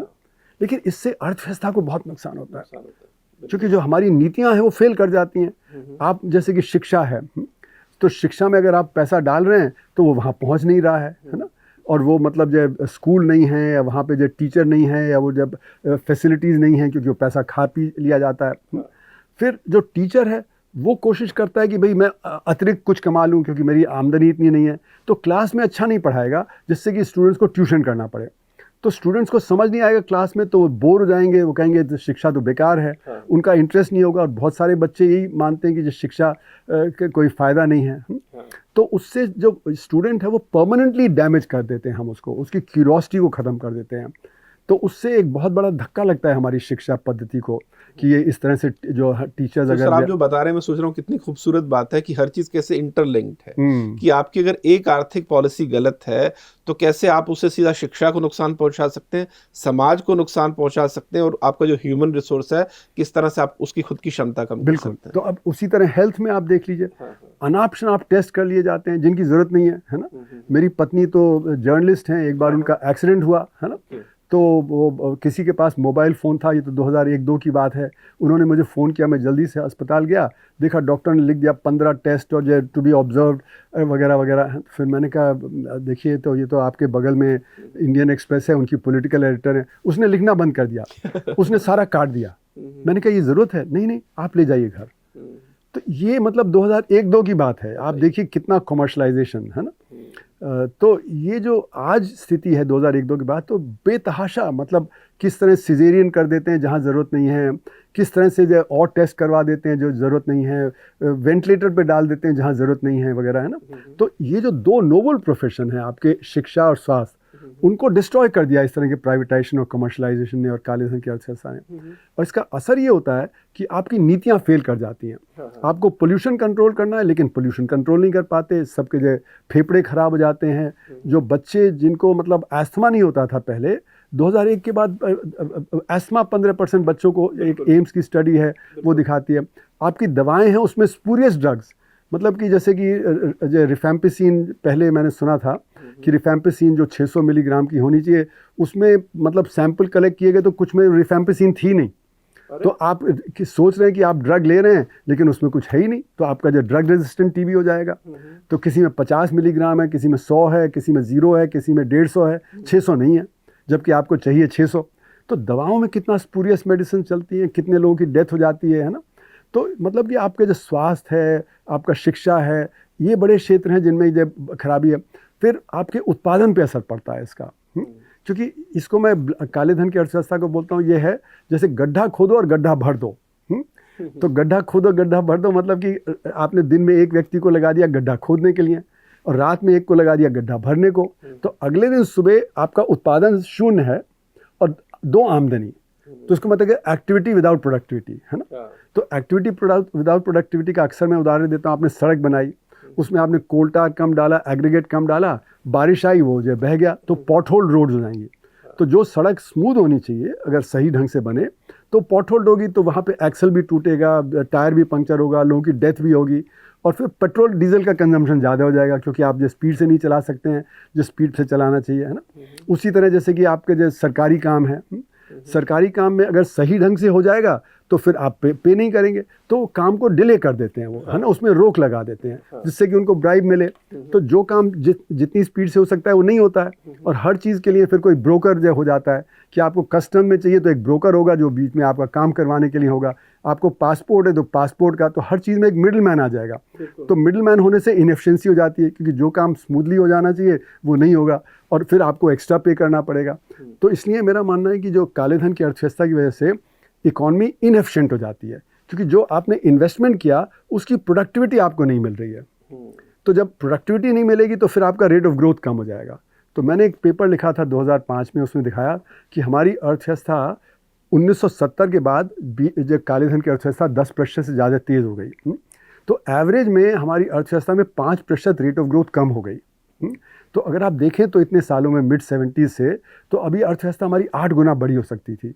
तो सरकार जैसे करिए $3.5 ट्रिलियन की, तो हम 28-29 ट्रिलियन डॉलर की अर्थव्यवस्था हो सकते थे, जो अमेरिका के बराबर होती, है ना। और हमारी जो हर एक व्यक्ति की आय 8 गुना बड़ी होती, तो जब प्रॉस्पेरिटी भी ज़्यादा होती। तो काले धन की अर्थव्यवस्था से बहुत ही नुकसान है ना। तो इसको कंट्रोल करना तो ज़रूरी है अगर हमें उन्नत देश बनना है। आप कह रहे हैं कि काले धन की अर्थव्यवस्था का, अगर आसान जबान में अगर मैं कहूँ, आप करेक्ट कीजिएगा गलत है, कि ये देश का ही पैसा है लेकिन देश के काम नहीं आ रहा, इंडिविजुअल्स ने उस पर कब्जा कर रखा है और उसको गलत ढंग से इस्तेमाल। अब जैसे कि हमारा पोल्यूशन ज़्यादा हो जाएगा, तो पोल्यूशन से फिर लोगों की हेल्थ जो वेस्ट होगी, है ना, उसमें कमज़ोरी आएगी और फिर हम अस्पताल जाएंगे। तो पहले हमने दिखा दिया कि जीडीपी बढ़ गया क्योंकि वो गलत काम किया, फिर हम हॉस्पिटल से जीडीपी बढ़ जाएगा, पर उसका जो आम आदमी को फ़ायदा नहीं है, उससे आम आदमी को तो नुकसान है क्योंकि उसकी हेल्थ ख़राब हो गई, तो उसको तो डेप्रिसिएट कर देना चाहिए ना। तो इससे हमारे जो आम आदमी है उसको हर जगह परेशानी है। बच्चे का स्कूल में एडमिशन है, अस्पताल में कुछ काम है, कहीं जो उसका पासपोर्ट का है, कहीं हर जगह वो परेशान रहता है। तो काले धन की अर्थव्यवस्था से इनएफिशिएंसी बहुत ज़्यादा बढ़ जाती है और लोगों की धारणा ये हो जाती है कि देखो हमें पे करना है तो हम भी जो कहीं कमा लें, है ना। तो एक जो रेजिस्टेंस जो होनी चाहिए गैर कानूनी काम की, वो रेजिस्टेंस ख़त्म हो गई है। तो जो 1950s में या 60s में एक मतलब जो मॉरल एटीट्यूड था ना कि भाई हमको सही काम करना है, देश को बड़ा करना है, देश को बढ़ाना है, वो ख़त्म हो गया। अब अपना घर देखो, हाँ, क्योंकि हम बाकी सिस्टम को तो नहीं कंट्रोल कर सकते, तो एक तरह से निराशा हो गई है। बिल्कुल बिल्कुल। तो उससे फिर देश के जो असर पड़ता है, देश के जो डेवलपमेंट पे। बिल्कुल, आपने कहा बड़ा मुद्दा है, इस पर मैं फिर आऊंगा सर। अगर कुछ मैं आंकड़े देख रहा था, और आंकड़े जो मेरी सीमित आर्थिक समझ है, मुझे थोड़े से उसमें कुछ चीज़ें हैरान करने वाली थी कि जो हमारा 56 लाख करोड़ का जो बजट था, मैं उसमें देख रहा था कि 17 लाख करोड़ के आसपास, करेक्ट कीजिए अगर मैं गलत हूँ, तो हम सिर्फ इंटरेस्ट जो है वो पे करने में दे रहे हैं। और जबकि इंफ्रास्ट्रक्चर पे हम 11 लाख करोड़ के आसपास खर्च कर रहे हैं। फ्रीबीज पर भी हम ना, जैसे आपने बताया कि तकरीबन 3.5-4 लाख करोड़ है, उसमें पता नहीं सब्सिडी का हिस्सा कितना है। हेल्थ पे जो है वो शायद 95,000 करोड़ के आसपास है। एजुकेशन पर हम अपना बजट का जीडीपी का 0.65 के आसपास खर्च कर रहे हैं हमारी इकोनॉमी में। वहीं चाइना वह $550 बिलियन के आसपास खर्च कर रहा है R&D पर, हमारा उसके सामने $29 बिलियन है। तो ये सारी बड़ी चीज़ें विचलित करती है। ऐसा लगता है कि हम कर्ज दे रहे हैं 17 लाख करोड़ में, हेल्थ पे खर्च कर रहे हैं 95,000 करोड़, और इंफ्रास्ट्रक्चर पर कर्ज देने से भी कम खर्च कर रहे हैं। सर इसे कैसे एक्सप्लेन करेंगे? देखिए, ऐसा है कि जहाँ काले धन की अर्थव्यवस्था बहुत तेज़ होगी ना, तो आपका टैक्स नहीं आएगा। जो काले धन की अर्थव्यवस्था का मतलब है कि आप टैक्स नहीं दे रहे हैं, है ना।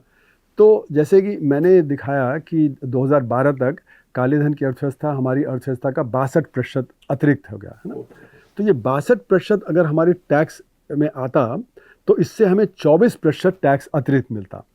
अभी तो हमारा टोटल जो टैक्स जो मिलता है जीडीपी के हिस्से में, तो करीब 17-18% है, जो दुनिया में बहुत न्यूनतम लेवल पे है। अगर ये 24% आता होता तो हमारी अर्थव्यवस्था में 41% टैक्स जीडीपी होता। तो अगर 41% होता तो फिर हम जो दुनिया के जो ऊपर मतलब जो लेवल पे आते हैं ना, कि हमारे जो टैक्स कलेक्शन अच्छा हो रहा है। सॉरी सर, बीच में रोक रहा हूँ, जो आपने 62% बोला है, इसमें क्या कुछ शामिल है? सब कुछ। मतलब ये जो काले धन की अर्थव्यवस्था है वो सारे सेक्टर्स में है। मतलब वो आपका जो चाहे ट्रांसपोर्ट सेक्टर हो, वो चाहे फाइनेंस सेक्टर हो, वो चाहे उत्पादन का हो, चाहे चीनी बनाने का हो, चाहे जो टायर बनाने का हो, सब सेक्टर्स में ये काले धन की अर्थव्यवस्था है ना। सर्विसेज में है, इंडस्ट्री में है, सब चीज़ों में है, क्योंकि माइनिंग में है ना, सभी चीज़ों में है। जैसे कोयला होता है ना, कोयला चोरी करके निकाल लिया जाता है वगैरह वगैरह, तो काले धन की अर्थव्यवस्था हो गई, है ना। उसी तरह जैसे होटल्स रेस्टोरेंट्स हैं, वो अपना बिलिंग इस तरह से करते हैं कि जब पूरा वो नहीं दिखाते कि कितना, तो मैंने जैसे कहा ना, अंडर इन्वॉइसिंग, ओवर इन्वॉइसिंग, है ना। प्रोफेशनल्स हैं, है ना, प्रोफेशनल्स भी अपनी पूरी आमदनी नहीं दिखाते, वो अपने कॉस्ट दिखा देंगे, है ना, तो वो ओवर इन्वॉइसिंग कर देंगे कॉस्ट को। तो जितने भी हमारा उत्पादन है ना, सब चीज़ों में काले धन की अर्थव्यवस्था चलती है। तो सर क्या इसके लिए विजिलेंस नहीं है? क्योंकि दुनिया के बाहर के देशों में तो बहुत सख्त कानून और बहुत सख्त सजाएं हैं। अगर इतनी बड़ी अर्थव्यवस्था पनप रही है, इसका मतलब शायद या तो कानून उतने सख्त नहीं है, या विजिलेंस नहीं है, या जो लोग पकड़े जाते हैं निकल जाते हैं। नहीं, जैसे मैंने बताया ना कि तिगड़ी चलाती है। तिगड़ी का मतलब करप्ट बिजनेसमैन, करप्ट पॉलिटिशियन और करप्ट एग्जीक्यूटिव। तो पकड़ने वाला कौन है? पॉलिसी मेकर या एग्जीक्यूटिव? जब वही इसमें इन्वॉल्व है तो किसको पकड़ेंगे? और जुडिशरी को भी शामिल कर लेते हैं इसमें। एग्जीक्यूटिव में जुडिशरी भी है, और पुलिस भी है, और ब्यूरोक्रेसी भी है। पुलिस हफ्ता कलेक्ट करती है। जितने भी इलीगल काम होते हैं, है ना, सड़क में आपने ऑक्यूपाई कर लिया, आपने दुकान को आगे बढ़ा लिया, है ना, आपने एक्स्ट्रा कंस्ट्रक्शन कर दिया, सब में जब म्यूनिसिपैलिटी और जब पुलिस वाले जाके पैसा लेते हैं, है ना। तो इसलिए ये सारा जो तिगड़ी है ना, तो जो आपका रोकने वाला है ना, वही उसमें इन्वॉल्व है। तो फिर वो कहाँ रोकेगा? वो तो मतलब एक दिखावे के लिए होता है। जैसे कि मैंने बहुत पहले, आज नहीं, सन 80 की बात है, मैं एक फ़ोटोकॉपिंग वाला मेरे जान पहचान का था, तो उसने ट्यूसडे को दुकान खोली हुई थी।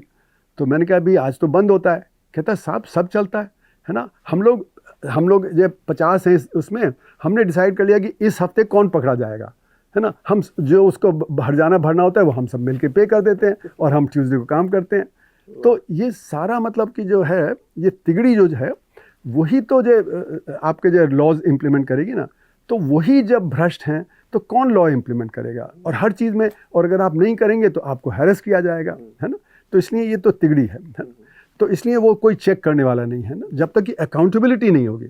मतलब कि पॉलिटिशियन की अकाउंटेबिलिटी, एग्जीक्यूटिव की अकाउंटेबिलिटी, जुडिशरी की अकाउंटेबिलिटी और बिजनेसमैन की अकाउंटेबिलिटी, ये अकाउंटेबिलिटी ख़त्म हो गई समाज में। आज सब तरह के जो, मतलब जैसे चार्टर्ड अकाउंटेंट से बात करें तो कहता है देखो बिजनेसमैन ही तो मुझे पे कर रहा है, तो जैसा वो कहेगा वैसा मैं कर दूंगा। तो ना तो बिजनेसमैन की अकाउंटेबिलिटी है और ना ही चार्टर्ड अकाउंटेंट की अकाउंटेबिलिटी है ना। और जो बिजनेसमैन है वो अपना बोर्ड ऑफ डायरेक्टर्स ऐसा बनाता है जिससे कि सारे उसके लोग होते हैं, तो उसको कौन चेक करेगा? अब जैसे कि ये सत्यम के केस में बड़े बड़े दिग्गज लोग वहाँ पे, फॉर्मर कैबिनेट सेक्रेटरी वगैरह वो सब थे वहाँ पे बोर्ड ऑफ डायरेक्टर्स में, वो साइन कर देते हैं, उनको 15-20 लाख रुपए की जैसे फीस मिल जाती है, तो वो करोड़ों में कमाते हैं लोग, है ना। तो इसलिए अकाउंटेबिलिटी नहीं है बोर्ड ऑफ डायरेक्टर्स। और सर इससे पिसता तो आम आदमी ने। अगर मैं एक बड़ा छोटा सा उदाहरण दूं कि हम पूरे दिल्ली एनसीआर में इस वक्त बैठे हैं और हम देख रहे हैं कि रियल एस्टेट के दाम जो हैं वो, मतलब मिडिल क्लास तो छोड़ो, अपर क्लास भी अब सोचता है कि मैं खरीदूं या ना खरीदूं। अगर मैं इसको एक छोटा उदाहरण दे के समझाऊं कि नॉर्मल 2 BHK या 3 BHK का रेट 1.5 करोड़ या 2 करोड़ है। अब 1-1.5 लाख रुपए सैलरी कम नहीं होती है। वो लेने वाला आदमी भी जब उस मकान को लेने जाता है तो उसकी हिम्मत नहीं है। अब वो लेने जाएगा तो बिल्डर उसे कहेगा इतना तुम वाइट में दो और इतना मुझे तुम कैश में दो। अब वो नौकरी पेशा आदमी इतना कैश कहाँ से लाएगा? बिल्डर कहता है कैश नहीं दे सकता तो तुम्हें वाइट में मुझे बढ़ाकर देना होगा, उसको डिस्काउंट भी नहीं मिलेगा। और वो रियल एस्टेट इसलिए महंगा है क्योंकि जो करप्ट लोग हैं उन्होंने अपना सारा इन्वेस्टमेंट उस रियल एस्टेट में कर रखा है।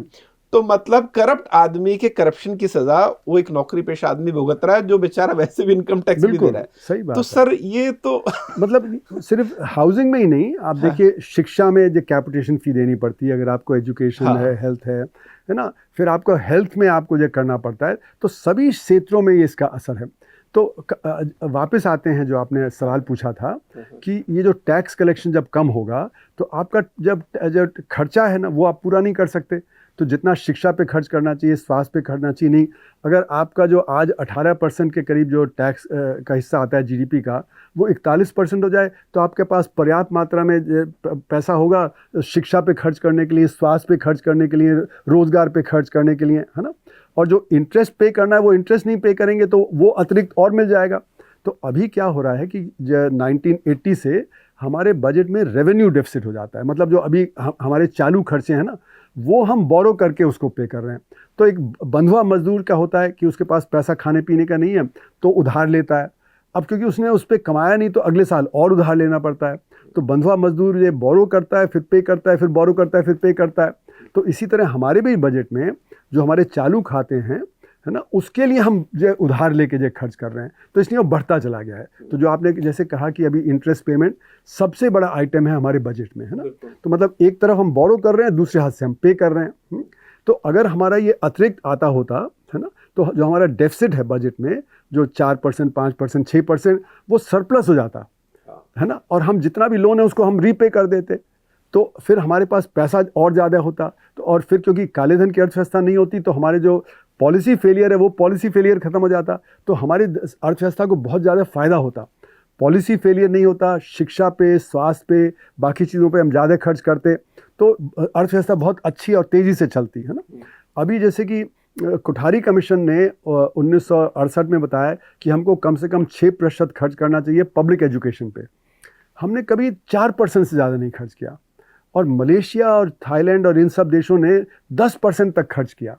तो उनके सारे बच्चे स्कूल में हो गए 1965 तक, हमारे सारे बच्चे आज भी नहीं। हमारा भी गोल था 65 में तक सारे बच्चे स्कूल में होने चाहिए, वो आज भी नहीं है ना। उसी तरह उन्होंने अच्छा स्वास्थ्य दिया अपने जो वर्कर्स हैं, तो उनके वर्कर प्रोडक्टिव हो गए क्योंकि उनके पास शिक्षा भी अच्छी, स्वास्थ्य भी अच्छा। हमारे वर्कर प्रोडक्टिव नहीं हो पाए, इसीलिए बहुत बड़े लेवल पे इंडस्ट्री आज बोलती है कि हमारे जो यूथ है वो अनएम्प्लॉयबल है क्योंकि उनकी स्किल भी नहीं है, क्योंकि शिक्षा बहुत खराब है ना। अच्छा, अगर हम रट्टा मार के सीखेंगे तो उसको नॉलेज को एब्जॉर्ब नहीं करेंगे। और ज़्यादातर हमारी शिक्षा होती है कि ब्लैक बोर्ड पे आके लिख दिया, बच्चों ने कॉपी कर लिया, उसको रट लिया, इम्तहान में पास हो गए, फिर उसके बाद भूल गए। तो मैं जब से मतलब 84 से जब JNU में पढ़ाना शुरू किया तो मैं ओपन बुक एग्ज़ाम, मतलब कि आप अपने नोट्स ला सकते हो, है ना, तो आपको अप्लाई करना है, फॉर्मूला डिराइव नहीं करना है, फॉर्मूला को अप्लाई करना है। अब बच्चे कहते थे सर प्लीज़ इम्तहान में ये मत करो क्योंकि हम 15 साल तो जय रट मार के जय किया है। तो मेरी भी पूरी सिंपैथी उनके साथ होती थी कि हाँ भाई 15 साल बाद आप एक एग्ज़ाम में कैसे सोच लोगे। तो पर यह है कि ये दिखाता है कि अच्छे से अच्छे यूनिवर्सिटीज़ में भी बच्चे सोच नहीं पाते हैं, जो उन्होंने सीखा है उसको अप्लाई नहीं कर पाते हैं। इसका मतलब है कि उनकी बुनियाद जो है वो कमज़ोर है, और क्योंकि बुनियाद कमज़ोर है तो हायर एजुकेशन कमज़ोर होगी, हायर एजुकेशन कमज़ोर होगी तो आपका जो रिसर्च एंड डेवलपमेंट कमज़ोर होगा, है ना। तो बुनियादी जो समस्या हमारे देश की है कि हमारा रिसर्च एंड डेवलपमेंट बहुत कमज़ोर है, और पेटेंट फाइलिंग भी हमारी बहुत कम है। वो तो होगी क्योंकि रिसर्च एंड डेवलपमेंट जब कम होगा तो आपका वो होगा, पर इससे हम दुनिया में पिछड़ गए। सारी टेक्नोलॉजी हम बाहर से ले रहे हैं, मतलब चीन से हम दब जाते हैं, रूस से जब दब जाते हैं, अमेरिका से दब जाते हैं। तो काले धन की अर्थव्यवस्था से आप देखिए शिक्षा पे असर है, शिक्षा से R&D पे असर है, इससे हमारे जो देश की जो साख है दुनिया में वो कमज़ोर पड़ जाती है ना। तो काले धन की अर्थव्यवस्था से बहुत ज़्यादा नुकसान है। और जो आपने बजट का बात कही, बिल्कुल सही कहा कि इंटरेस्ट बर्डन जो है वो बजट पे बहुत ज़्यादा है, और जितना ज़्यादा इंटरेस्ट बर्डन होगा उतना ज़्यादा फिर आपके पास कम होगा रिसोर्स देने के लिए। और जब डेवलपमेंट कम होगा तो फ्री भी देना पड़ेगा, क्योंकि फिर आपको वोट के लिए फ्री भी चाहिए, है ना। पहले लोगों की आस्था थी कि जो नेता आते थे, जो अनाउंस करते थे, उनको लगता था शायद हो जाए। अब वो नहीं विश्वास करते नेताओं पे। तो जैसे कि अब नेता लोग बोलते हैं कि नहीं आज हम क्या देंगे, तो कोई किसानों को 6,000 रुपये देगा, तो कोई जो महिलाओं को जो 10,000 रुपये देगा, तो कोई जो साइकिल देगा, तो कोई लैपटॉप देगा, है ना। पर इससे डिग्निटी नहीं आती है, डिग्निटी नहीं होती है तो आदमी जो कमज़ोर पड़ जाता है। तो जो हमें आदमी को तो मतलब स्ट्रॉन्ग बनाना है ना। जैसे कि गांधी जी ने कहा कि अगर सबका सिर ऊंचा रहेगा तो कोई गुलाम नहीं बना सकता, सबका सिर झुक जाएगा तो कोई भी गुलाम बना लेगा। तो इसलिए हमारे देश में ये एक धारणा है कि भाई अच्छा हताशा निराशा है कि हो नहीं रहा है, गरीबी बनी हुई है। और गरीबी की जो परिभाषा होती है वो बदलती रहती है। जो 1960 की गरीबी है वो 1980 की गरीबी नहीं है, जो 1980 की गरीबी है वो 2000 की गरीबी नहीं है, जो 2000 की गरीबी है वो आज 2026 की गरीबी नहीं है। तो हमको गरीबी की रेखा बदलना पड़ता है ना। तो जैसे वर्ल्ड बैंक है उसका $1.9 पर डे का था, फिर उसमें $2.15 हुआ, फिर अब $3 पर डे हो गया, है ना। तो $3 पर डे के हिसाब से एक परिवार जो 5 लोगों का है उसको तो 42,000 रुपये चाहिए महीने का। और हमारे जो असंगठित क्षेत्र है उसमें 90% लोग बोलते हैं हम 10,000 रुपये से कम कमाते हैं। और जो 10,000 रुपये से कम कमाते हैं वो ई श्रम पोर्टल पे वो बोलते हैं। तो ई श्रम पोर्टल पे जिनका एक्सेस है वही तो है रजिस्टर्ड 30 करोड़ लोग, है ना। जो अति गरीब हैं वो तो रजिस्टर्ड ही नहीं है, तो वो तो और भी 10,000 रुपये से भी और कम कमाते हैं, और जबकि उनको 42,000 रुपये परिवार के लिए चाहिए। तो इसलिए मेरा मानना है 90% हमारे देशवासी गरीब हैं। तो आपकी बातें सर सुन के मुझे बहुत डर सा लग रहा है, लेकिन हकीकत है नहीं, मतलब कि देखिए अगर हमें सही नीति बनानी है तो सही डेटा पे चलना पड़ेगा। जब तक हमारा डेटा गलत रहेगा तो हम गलत प्रचार करेंगे और हम उसी में फंस जाएंगे। सर यही मुझे, मैं बीच में कह रहा हूँ, लेकिन यही मुझे दिक्कत लगती है कि डेटा गलत है। ऐसा लगता है कि हम मैनिपुलेट करते हैं चीज़ें ताकि हम दुनिया को जवाब दे सकें कि देखो ये है। लेकिन सवाल ये कि आदमी, जैसे मैंने एक उदाहरण देता हूँ कि एक बच्चा अगर कमरे में बैठा है और वो मोबाइल पर कुछ कर रहा है, उसके फादर आते हैं तो अचानक से पढ़ने लग जाता है। फादर चले जाते हैं, बच्चे को लगता है मैंने पापा को बेवकूफ़ बना दिया। बिल्कुल, आपने 2 दिन पापा को बेवकूफ़ बना दिया, बाद में फेल तो आप ही होगे। बिल्कुल, कोई भी कंट्री किसी को भी बेवकूफ़ बना देगी। आखिर में आपको पता होना चाहिए कि इसी सब वजह से आज तो हमारे हाथ में कोई इकोनॉमिक लेवरेज नहीं है।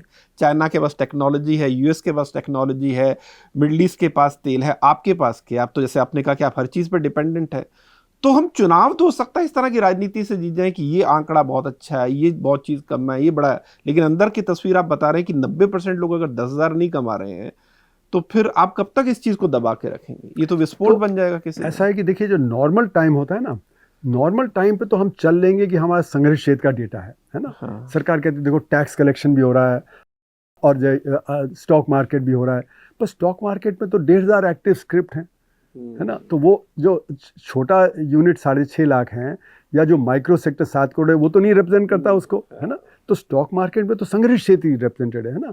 टैक्स कलेक्शन भी संग्रहित क्षेत्र से आता है, जीएसटी संग्रहित क्षेत्र से आता है, इनकम टैक्स संग्रहित क्षेत्र से आता है, कॉर्पोरेशन टैक्स संग्रहित क्षेत्र से आता है। तो असंग्रहित क्षेत्र वाला तो बेचारा कहीं आता ही नहीं। तो इसलिए मैं कहता हूँ डेटा में उसको इनविजिबलाइज कर दिया है। और इसलिए पॉलिसी में भी, क्योंकि जब तक आप कहते रहेंगे 6.5-7% की ग्रोथ है, अच्छी ग्रोथ है, दुनिया की सबसे तेज़ बढ़ती है, तो हमें एक्स्ट्रा कोई स्पेशल करने की ज़रूरत नहीं है। तो इसलिए जो करना चाहिए वो हम नहीं करते।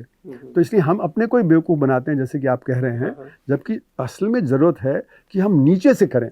तो अगर हम मतलब कहेंगे हम जो चौथी बड़ी 5वीं बड़ी अर्थव्यवस्था हैं और हम तो जो तीसरी बड़ी हो जाएंगे वगैरह वगैरह, तो हमको जो करना चाहिए, क्योंकि हमारे प्रति व्यक्ति आय में तो हम 140वें स्थान पे हैं।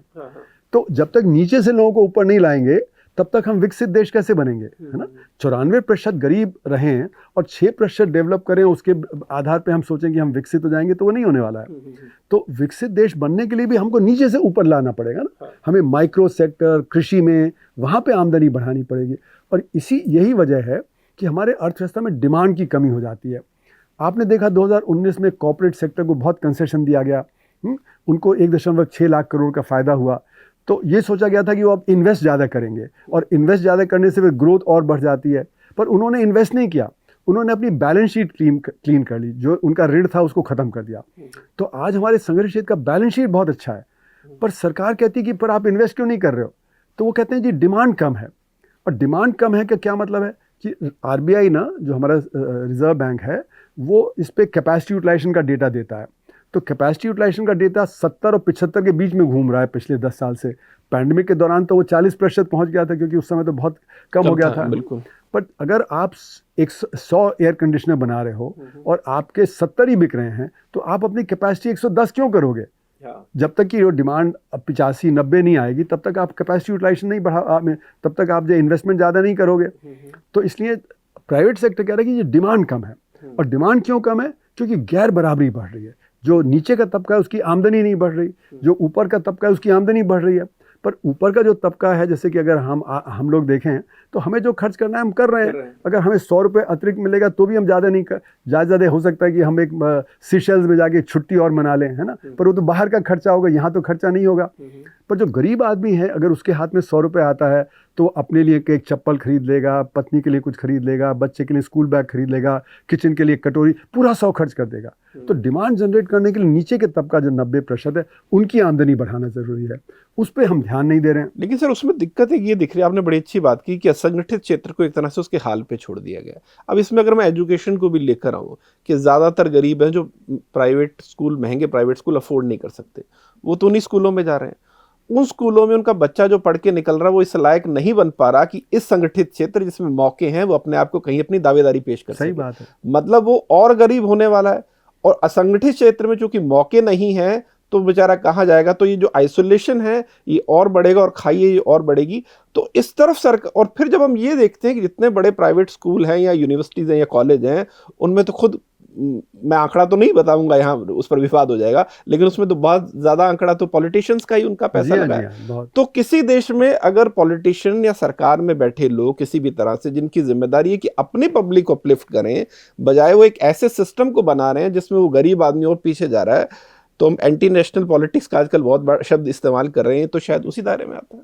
जी हाँ, ये मतलब जो गलत नीतियाँ हमने अपनाई हैं, हम कह रहे हैं कि संगठित क्षेत्र को बढ़ावा करेंगे और असंगठित को संगठित कर देंगे, ये बिल्कुल गलत है, क्योंकि ये हो नहीं सकता है। और इससे धक्का असंगठित क्षेत्र को लगता है, क्योंकि आप उसकी तरफ ध्यान नहीं दे रहे। जो माइक्रो सेक्टर के लिए करना चाहिए, जो कृषि के लिए करना चाहिए, है ना, वो आप नहीं कर रहे हैं। तो वहाँ पे आमदनियाँ नहीं बढ़ रही हैं, वहाँ पे गरीबी है ना। और फिर जो संगठित क्षेत्र है वो लोग जो ज़्यादा आमदनी कमा रहे हैं। तो हमारा एक बहुत नैरो सेक्शन है जो कि अच्छा कर रहा है और बाकी सब जो पिछड़े हुए हैं। तो इससे हम विकसित देश नहीं बनेंगे, है ना। और दूसरी चीज़ क्या है कि सरकार ने जो गलत काम किया है पिछले 10-12 साल में, वो क्रोनी कैपिटलिज्म में भी क्रोनी कैपिटलिज्म, मतलब क्रोनी कैपिटलिज्म मतलब कुछ उनके फेवरेट जो कैपिटलिस्ट हैं उनको सब कुछ मिलता चला जा रहा है, और उनको जो क्योंकि मिल रहा है तो उनको मदद की जा रही है वो मिलने में। यानी कि ईडी रेड हो गई, इनकम टैक्स रेड हो गई, तो जो बिजनेसमैन है उसने बेच दिया फिर, है ना। तो ये जो है, इससे लेवल प्लेइंग फील्ड नहीं होती है। तो ये जो क्रोनीज हैं ये तो खूब बढ़ रहे हैं, है ना, लेकिन बाकी सब घबरा गए हैं। तो जैसे मैं अभी बॉम्बे में था तो बिजनेसमैन से 2-4 से बात हुई, तो कह रहे थे कि हम तो सरकार के खिलाफ नहीं बोल सकते क्योंकि हम तो परेशानी में आ जाएंगे। राहुल बजाज ने भी यही अपनी डेथ के पहले बोला था कि बिजनेसमैन तो चुप हो गए हैं क्योंकि वो तो घबरा रहे हैं, है ना।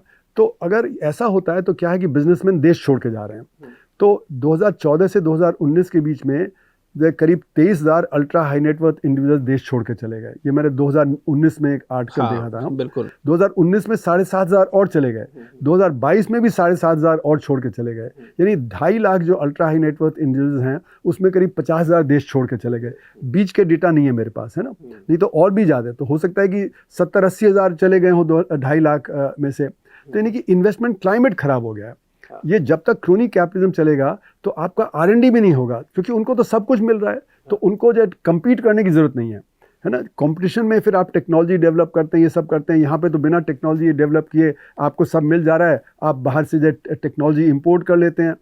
तो ये क्रोनी कैपिटलिज्म के चलते हुए आपका इन्वेस्टमेंट भी गड़बड़ हो रहा है। आपका जो बड़े जो मतलब जो कर सकते हैं इन्वेस्ट, वो भी घबरा रहे हैं, वो भी देश छोड़ के जा रहे हैं। सर आपने इन्वेस्टमेंट की बात की, सर एक और डेटा जो थोड़ा चिंताजनक है वो ये कि पिछले 4-5 सालों से हमने शुरू में जिक्र किया कि पहले हम इस बात पर बड़ा गर्व करते कि जो एफडीआईज हैं बड़ा इन्वेस्ट कर रहे हैं हमारी मार्केट में।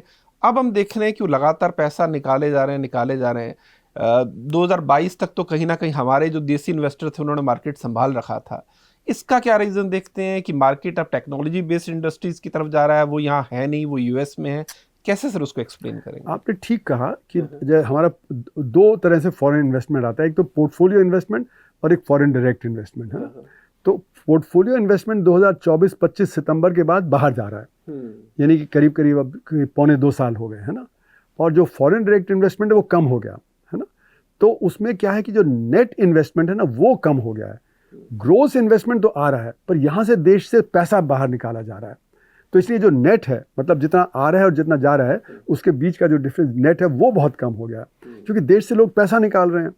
तो देश क्यों निकाल रहे हैं? क्योंकि यहाँ पे इन्वेस्टमेंट क्लाइमेट खराब हो गया है ना।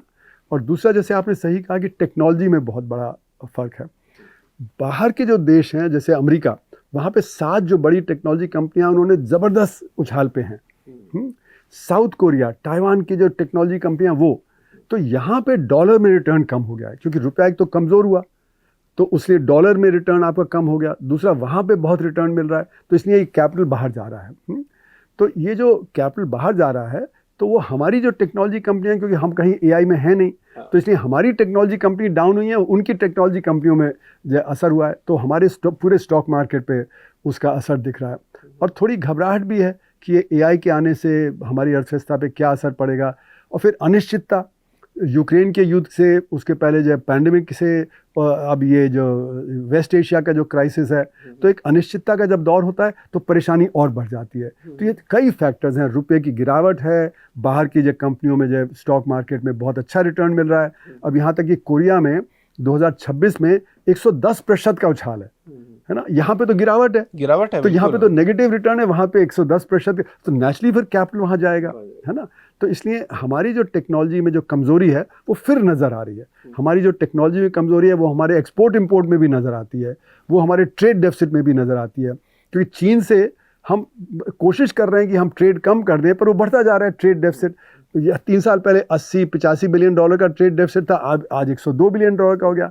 हम उनसे लो टेक्नोलॉजी आइटम भी लेते हैं, हाई टेक्नोलॉजी आइटम भी लेते हैं। पतंग का मांझा भी आता है, दिवाली की लाइट भी आती है, गणेश की मूर्ति भी आती है, पिचकारी भी आती है, जो हम यहाँ बना सकते हैं, पर वो हमें सस्ती प्रोवाइड कर रहे हैं और बड़ी ज़बरदस्त मार्केटिंग करते हैं। और फिर हाई टेक्नोलॉजी में हम API फॉर फार्मास्यूटिकल्स है, इलेक्ट्रॉनिक कंपोनेंट्स हैं, फिर ऑटोमोबाइल कंपोनेंट्स हैं, फिर बहुत सारी फैक्ट्रियों में चाइनीज़ मशीनरी लगी हुई है। तो जब गालवान के बाद हमने जब वीज़ा देना बंद कर दिया तो हमारे बिजनेसमैन रो रहे थे कि भाई उनके बिना तो हमारी फैक्ट्री ठीक से चल नहीं रही है। तो हम इतने ज़्यादा निर्भर हो गए हैं उनके ऊपर कि हमारा एक्सपोर्ट तभी अच्छा होता है जबकि हम उनसे इंपोर्ट करते हैं, क्योंकि सस्ता इंपोर्ट वहाँ से आ जाता है। तो निर्भरता हमारी चीन पे है, रूस पे है, क्योंकि बहुत सारा डिफेंस इक्विपमेंट वहाँ से आया हुआ है क्रिटिकल, और अमेरिका पे, क्योंकि अमेरिका से भी हम ले रहे हैं। तो इन तीनों के बीच में हम पिस जाते हैं। इसलिए हमारी जो ऑटोनॉमी है, स्ट्रेटेजिक ऑटोनॉमी, वो बहुत कमज़ोर हो गई है। आज हम अपना स्टैंड नहीं ले पाते हैं। अभी ट्रम्प साहब ने हमें इतना दबाया 1 साल से टैरिफ वगैरह की वजह से, पर हम कभी स्टैंड नहीं ले पाए, हम झुकते चले गए। चीन ने बार बार भारत को कहा कि भाई जितना झुकोगे उतना वो और झुकाएंगे, तो चीन तो खड़ा रहा। उसने, ट्रम्प ने 100% ड्यूटी लगा दी तो उन्होंने भी 100% लगा दी। ट्रम्प ने 150 कर दी तो उन्होंने 135 कर दी। उन्होंने कहा इससे ज़्यादा कोई फ़ायदा ही नहीं है, क्योंकि 100% ड्यूटी पे तो कोई ट्रेड हो ही नहीं सकता है। लेकिन सर एक इसमें बात ये भी है ना कि चीन के पास वो इकोनॉमिक लेवरेज भी है ना। चीन बहुत सारे क्रिटिकल मिनरल्स भी उनको देता है, और अमेरिका को पता चल गया इसने रोक दिया तो हमारा ही नुकसान होगा। मैं वही जानना चाह रहा हूँ, टेक्नोलॉजी की है ना सारा। सर मैं वही जानना चाह रहा हूँ कि आज ताइवान जैसा देश 45% के आसपास सेमीकंडक्टर की इंडस्ट्री पर उसका कब्जा है। जापान अपना, उसकी टेक्नोलॉजी आत्मनिर्भरता उसने 80s में हासिल कर ली। चाइना भी पिछले 20 सालों में उसने दुनिया का नक्शा पलट दिया। हमने एक इंटेलेक्चुअल लेजीनेस हमेशा से हमारे यहाँ दिखी। जैसे मैं अगर सोशल मीडिया की बात करूं, अर्ली 2000 में जब ये यूट्यूब वगैरह गूगल आ रहे थे तो चाइना को पता था कि नहीं, हमें सारा इकोसिस्टम खुद का बनाना है। आज उसको कोई, इसीलिए आज दुनिया में सबसे कम साइबर अटैक चीन के ऊपर होते हैं।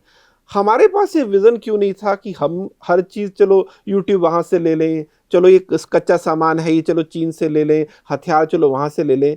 देश ऐसे तो नहीं बनते हैं, और ऐसा भी नहीं कि ये कोई 10 साल में 12 साल में हो रहा, पिछले अगर हम 40 50 60 70 साल में देखेंगे। इसके पीछे सर आप क्या रीजन क्या देखते हैं? ये मेरा मानना है कि देखिए, ये हमारा जब आज़ादी मिली 1947 में, तो उसको मैं कहता हूँ कॉलोनियल डिस्ट्रप्शन जो था वो नहीं गया। कॉलोनियल डिस्ट्रप्शन का मतलब है कि हम जो शिक्षा, रोज़गार वगैरह पे हमने वो ध्यान नहीं दिया जो हमें देना चाहिए था, है ना। क्योंकि शिक्षा से ही आपकी नॉलेज बनती है, नॉलेज से ही फिर आप आगे चलते हैं। कि आज वैश्वीकरण का दौर है, जिसके पास टेक्नोलॉजी होगी वही आगे जाएगा, है ना। तो हमने टेक्नोलॉजी, हालांकि हमने इसरो भी बनाया, हमने जो न्यूक्लियर भी बनाया वगैरह, पर हम वो सारा इंपोर्ट करते चले गए, है ना। और खासकर हमारा जो प्राइवेट सेक्टर है उसने R&D पे कभी ध्यान नहीं दिया, है ना। उसने कोशिश किया कि काले धन की अर्थव्यवस्था है तो हम तो वैसे ही जो एक्स्ट्रा जो इनकम बना लेंगे, तो वो टेक्नोलॉजी डेवलपमेंट में उन्होंने एब्जॉर्ब नहीं किया, उन्होंने उसको डेवलप नहीं किया।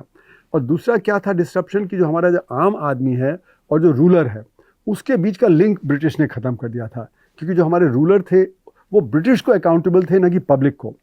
तो इसलिए हमारे देश में जो हमारा जो इलीट वर्ग है वो देशवासियों के प्रति अकाउंटेबल नहीं है। जिनमें आप IAS इनकी बात सभी ब्यूरोक्रेसी हो गई, आपकी जो जुडिशरी हो गई, आपके जो पॉलिटिशियन हो गए, वो लोगों के प्रति अकाउंटेबल नहीं है। तो इसलिए जो है हम वो नहीं करते जो हमें करना चाहिए, है ना। और इसीलिए हम नॉलेज को इंपोर्ट करते चले गए, है ना। हमने नॉलेज को अपने यहाँ नहीं उतना डेवलप किया जितना कि हमें डेवलप करना चाहिए था।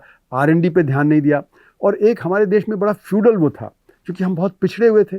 तो जैसे विक्रम सेठ ने सूटेबल बॉय में लिखा है कि जो हमारा जो लीडरशिप था 50s का, वो फ्यूडल था। वो बच्चों की अच्छी पढ़ाई नहीं चाहता था, गरीब बच्चों की। क्यों? क्योंकि वो मुफ्त में काम करवाना चाहता था ना गरीब लोगों से। वो पढ़ लिख जाएंगे तो गरीब काम नहीं करेंगे। और मैंने जब फिज़िक्स में PhD छोड़ के मैंने उसमें इकोनॉमिक्स में PhD में आया, उसके बीच 1 साल रूरल डेवलपमेंट में मैंने कोशिश किया, है ना। तो मैं गया वहाँ पे, देखा ये होशंगाबाद ज़िले में किशोर भारती वहाँ पे था। तो मैंने वहाँ पे देखा कि वो जो हम लोग कोशिश कर रहे थे कि साइंटिफिक टीचिंग हो वगैरह वगैरह, तो वो टीचर वगैरह इंटरेस्टेड नहीं थे हम। और फिर मैंने देखा कि जो वहाँ का जो लैंडलॉर्ड था वो हमें कहता था कि इन बच्चों को पढ़ा दोगे तो गरीबी का काम मेरा कौन करेगा। तो यानी कि हमारे जो इलीट वर्ग है ना, उसने कभी ध्यान नहीं दिया कि गरीब के बच्चों को अच्छी पढ़ाई लिखाई हो। इसीलिए जो असर की रिपोर्ट, जो annual states of education report जो 2005 से आ रही है, वो दिखाती है कि आधे बच्चे गांव के स्कूलों में 5वीं जमात में दूसरी जमात की पढ़ाई लिखाई गणित नहीं कर पाते। और जो 14 से 18 साल के बच्चे हैं उसमें 40% ये नहीं कर पाते हैं दूसरी जमात की पढ़ाई लिखाई और गणित। तो वो कभी टेक्नोलॉजी को समझेंगे नहीं। और ये सिर्फ 40% की बात नहीं है। हम तो देखते हैं कि देश में करीब 95% जो हमारी जो एजुकेशन है वो बहुत ही घटिया एजुकेशन है। वो सिर्फ ब्लैक बोर्ड पे आके लिख देते हैं, नोट्स डिक्टेट करा देते हैं, बच्चे रट के पास हो जाते हैं, पर वो एब्जॉर्ब नहीं करते। जब तक आप नॉलेज को एब्जॉर्ब नहीं करेंगे तो उसको डेवलप कैसे करेंगे, है ना। ये तो घर की नींव की तरह, नींव पक्की होगी तो पहला मंजिल पक्का होगा, पहला मंजिल पक्का होगा तो दूसरा मंजिल पक्का होगा। तो हमारे यहाँ जो शिक्षा है उसको 2 बड़ी समस्याएं, एक तो हम खर्च नहीं कर रहे पब्लिक एजुकेशन पे, और दूसरा फ्यूडल एटीट्यूड है बहुत, जिसमें हम ध्यान नहीं दे रहे। तो यहाँ तक कि इलाहाबाद हाई कोर्ट ने शायद 2018 की बात है, उन्होंने जजमेंट दिया था कि शिक्षा सरकारी स्कूलों में अच्छी तभी होगी जब नेताओं के और ब्यूरोक्रेट्स के और पुलिस के और जुडिशरी के बच्चे वहाँ पे जाएंगे, तब उसको हम ठीक करेंगे। अभी तो प्राइवेट स्कूल में जाते हैं तो जैसे हो गया। तो हमने पहले जो पब्लिक स्कूल्स को ख़त्म किया 70s में, तो प्राइवेट स्कूल आगे बढ़े। 1990 के बाद हमने पब्लिक यूनिवर्सिटीज़ को ख़त्म करना शुरू किया, जिससे प्राइवेट यूनिवर्सिटीज़ आगे बढ़ी। पर जो प्राइवेट सेक्टर है वो रिसर्च एंड डेवलपमेंट में करता नहीं है ना। तो इसलिए हमारी शिक्षा पद्धति बहुत कमज़ोर हो गई है। तो इसलिए हमारी टेक्नोलॉजी डेवलपमेंट कमज़ोर हो गया। तो ये इसको मैं बोलता हूँ कॉलोनियल डिस्ट्रप्शन। ये कॉलोनियल डिस्ट्रप्शन जो है वो 1947 के बाद चलता रहा। 1950s, 60s, 70s में हमने काफ़ी कुछ डेवलप करने की कोशिश की, पर लेकिन जो ऑटोनॉमी होनी चाहिए, जो इंडिपेंडेंस होनी चाहिए, वो हमने नहीं की। तो हमारे जो शिक्षा के जो इंस्टीट्यूशन है वो काफ़ी हद तक गिर गए। चीन का आपने उदाहरण लिया। चीन में जब माओ ने कल्चरल रेवोल्यूशन किया 1967 से लेके 74 तक, सारे इंस्टीट्यूशंस को डिस्ट्रॉय कर दिया। उन्होंने कहा कि इनकी थिंकिंग बदलनी है, ये तो सारे कैपिटलिस्ट थिंकिंग वाले हैं, टीचर्स वगैरह। 1974 के बाद जब माओ चले गए तो उसके बाद फिर डंग स्याओपिंग वगैरह ने उन्होंने कहा कि ये हमें तो बिना इसके हम जो है कम्पीट नहीं कर पाएंगे।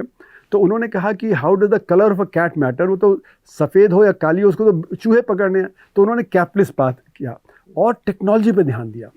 आज उनकी यूनिवर्सिटीज़ है ना टॉप 10 में आ गई हैं, जबकि हमारी यूनिवर्सिटीज़ टॉप 200 में है ना। तो क्यों? क्योंकि उन्होंने ज़बरदस्त ध्यान दिया, उन्होंने R&D पे खर्च बढ़ाया है ना, उन्होंने हायर एजुकेशन पे खर्च, उनके स्टूडेंट्स अमेरिका गए, बाकी वेस्ट में गए, वहाँ से पढ़ के और वापस आए। हमारे ज़्यादातर स्टूडेंट्स बाहर जाते हैं तो वहीं बस जाते हैं है ना। और हमें मतलब देखिए, मतलब मुझे तो बड़ी शर्म आती है कि जब भारत कहता है कि हमें तो और H1B वीज़ा चाहिए, मतलब आप अपनी और टैलेंट को एक्सपोर्ट करना चाहते हैं क्योंकि यहाँ पे आप उनको काम नहीं दे पा रहे हैं। तो काम आप यहाँ पे दीजिए, उनसे जब लीजिए तो आपके जो अर्थव्यवस्था अच्छा करेगी। आप सारे अच्छे बच्चों को बाहर भेज देंगे तो क्या होगा? और फिर हम कहते हैं हम तो विश्वगुरु हैं। अब किस प्रकार के विश्वगुरु हैं कि हम अपनी टैलेंट को बाहर भेज रहे हैं? क्या अमेरिका अपनी टैलेंट को बाहर भेजता है, या जापान भेजता है, या चीन भेजता है? और फिर ये देखिए कि अगर आप किसी एम्बेसी पे जाएं, किसी जगह कॉन्सुलेट पे जाएं, चंडीगढ़ में जाएं, तो लंबी लंबी कतारें लगी हैं। यंग लोग जब माइग्रेट करने को तैयार हैं, वो लीगली इलीगली जा रहे हैं, क्या और उन्नत देशों से हमारे यहाँ आने के लिए तैयार हैं? तो इसलिए हमें तो ये शर्म आनी चाहिए कि हम अच्छी ना शिक्षा दे रहे हैं, ना अच्छा मतलब हमारा टेक्नोलॉजी डेवलपमेंट है, और हम दूसरों के ऊपर निर्भर हो गए हैं। तो हमें तो एक अगर उन्नत देश बनना है ना, ताकतवर देश बनना है, तो हमें तो शिक्षा पे, स्वास्थ्य पे, रोजगार पे, और जब नीचे का जो असंगठित क्षेत्र है उसको बढ़ाने में ध्यान देना चाहिए। हमारा तो सारा ध्यान जो इलीट वर्ग है उसके ऊपर है, क्योंकि जो इलीट है उसका आज कनेक्ट नहीं खत्म हो गया है। जो कॉलोनियल जो डिस्ट्रप्शन था, तो इलीट वर्ग का आम आदमी से जो कनेक्ट खत्म हो गया है। वो इलीट वर्ग चाहता है कि हम यूरोपियन लाइफस्टाइल जिएं, वो चाहता है कि हम यूरोप जाएं, है ना। वो छुट्टियों पे आजकल विदेश जा रहे हैं, वो देश में नहीं जा रहे। जो प्रधानमंत्री जी ने अभी कहा कि भाई विदेश जाने की जगह इंडिया में घूम लो, है ना, उससे फॉरेन एक्सचेंज बचेगा वगैरह। पर ये हमारा एक जो सपना है जो यूथ का ना, कि हम यहाँ पे शिक्षा लेके हम बाहर चले जाएं, वो ये नहीं कि यहाँ पे ही हम डेवलपमेंट करें, है ना। तो क्यों हुआ? क्योंकि हम पिछड़ गए हैं, हम बहुत चीज़ों में पिछड़ गए, और दिमाग में ये है कि वेस्ट में डेवलपमेंट है, यहाँ पे डेवलपमेंट नहीं है। तो गांधी एक थे जिन्होंने कहा कि इंडियन मॉडर्निटी होनी चाहिए, है ना, मतलब हमारी अपनी तरह की मॉडर्निटी हो, ना कि हम बाहर से कॉपी करें। जब तक हम बाहर से कॉपी करते रहेंगे तो हमारे छात्र भी वहाँ जाएंगे, है ना। तो इसलिए ये जो आपने बात की, मैं इसको कहता हूँ ये डिसरप्शन है ना, जो हमारे समाज में जो डिसरप्शन हुआ, और वो कॉलोनियल डिसरप्शन आज भी हमारे दिमाग में बैठा हुआ है। सर, इसमें एक प्रॉब्लम जो मुझे सारे अप्रोच के साथ दिखती है ना, कि दुनिया जितनी रूथलेस होती जा रही है। जैसे ट्रम्प का मैं उदाहरण लूँ, ट्रम्प को अगर अच्छे से पता है कि भारत की दुखती रग है, कि भारत सबसे ज़्यादा एक्सपोर्ट हमें ही करता है, ठीक है, इसलिए मैं कितना भी टैरिफ लगाऊं, कैसी भी बात करूं, ये ज़्यादा कुछ बोल नहीं सकते क्योंकि इनके हाथ में कुछ नहीं है, तो हमें दबा रहा है। तो ऐसे में समझ आता है कि कोई भी देश जो आर्थिक तौर पर आत्मनिर्भर नहीं है, उसकी विदेश नीति भी फिर आत्मनिर्भर नहीं हो सकती। मतलब यही हमारे विदेश मंत्री साहब कहते थे कि हमारी मर्जी, हम तो रूस से तेल खरीदेंगे। लेकिन तब आप बाइडेन की एक तरह से कह सकते हैं कि रहमदिली पर निर्भर थे कि वो आपको इस तरह का स्टैंड लेने दे रहा है। ट्रंप ने कहा कि नहीं, मैं तुम इस तरह का स्टैंड नहीं लेने दूंगा, और जब हमारे बैक टू द वॉल्स हुए तो हमें फिर वही बात माननी पड़ी। तो क्या ये बात सच में इतनी सही है कि विदेश नीति का उस सेंस में कोई मायने नहीं है? क्योंकि बार्गेनिंग तो है नहीं, किसी दुकान पे खड़े हो क्या बात गन करी, भैया 200 की नहीं मिली 150 की लगा दो। बात सीधी है कि आपके पास क्या कार्ड्स, बिल्कुल, और कार्ड्स का मतलब आर्थिक तौर पर। इसे सर थोड़ा और एक्सप्लेन कीजिए, क्या हमने इस चीज की जरूरत को पहले नहीं समझा, या मतलब कहाँ गलती रह गई हमसे? तो ये आर्थिक होने के साथ साथ ये टेक्नोलॉजी से लिंक्ड है, क्योंकि अगर आपके पास टेक्नोलॉजी होगी तो आप माल बेच पाएंगे। अगर आपके पास टेक्नोलॉजी नहीं है, आप बाहर से टेक्नोलॉजी ले रहे हैं, तो आप बाहर माल भी नहीं बेच पाएंगे, क्योंकि वो आप जो टेक्नोलॉजी ले रहे हैं वो लोग ज़्यादा अच्छा करेंगे, है ना। तो चीन क्यों आगे बढ़ गया? उन्होंने मतलब 3% GDP का खर्च करते हैं, और वो हमसे 5 गुने बढ़े हैं, तो 22 गुना ज़्यादा हमसे R&D में खर्च करते हैं। तो दुनिया का मैन्युफैक्चरिंग हब बन गया वो, है ना।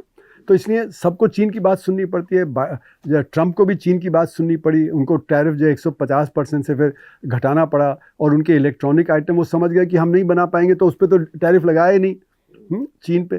तो इसलिए चीन ने भारत को भी कहा कि भाई जितना आप झुकोगे और झुकाएगा। ब्राज़ील ने, लूला ने भी कहा ठीक है आप 50% ड्यूटी लगा रहे तो लगाओ, है ना। वो झुके नहीं, पर हम झुक गए, है ना। हमने बोला नहीं, और हमने मतलब 25 के बजट में भी उनको कंसेशन दिया, उनसे ज़्यादा तेल भी खरीदा, उनसे ज़्यादा डिफेंस सप्लाईज भी खरीदने की बात की, और फिर उन्होंने इम्पोज किया कि भाई आप तो $500 बिलियन हमसे खरीदोगे, है ना, वगैरह वगैरह, जो संभव नहीं है हमारे लिए, है ना।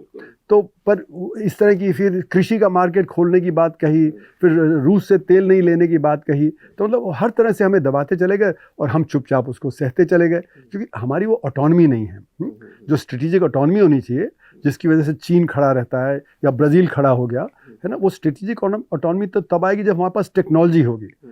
तो ये टेक्नोलॉजी कब आएगी? जब हमारी हायर एजुकेशन सही होगी। हायर एजुकेशन कब सही होगी? जब स्कूल एजुकेशन सही होगी। तो ना स्कूल एजुकेशन सही है, ना हायर एजुकेशन सही है, ना R&D डेवलपमेंट है। तो इसलिए हम दब जाते हैं, क्योंकि स्कूल एजुकेशन से मतलब आपका पब्लिक स्कूल की बात? पब्लिक स्कूल है। हाँ। क्योंकि प्राइवेट स्कूल में सब नहीं जा सकते। जो गरीब आदमी है वो कहाँ से प्राइवेट स्कूल में जाएगा? और प्राइवेट स्कूल में भी बहुत सारे प्राइवेट स्कूल में भी रट्टा मार के होता है। वहाँ पे भी ऐसा नहीं कि बच्चों को समझ आती है ना। मेरा तो अपना बेटा एक एलीट स्कूल में जाता था, वहाँ पे भी मैंने देखा कि ज़्यादातर बच्चे रट्टा मार के ही सीखते हैं। तो हमारी वो टेक्निक नहीं है कि हम इस तरह पढ़ाएं कि बच्चों को समझ में आए। जब तक समझ नहीं आएगा तो टेक्नोलॉजी भी नहीं हम डेवलप करेंगे।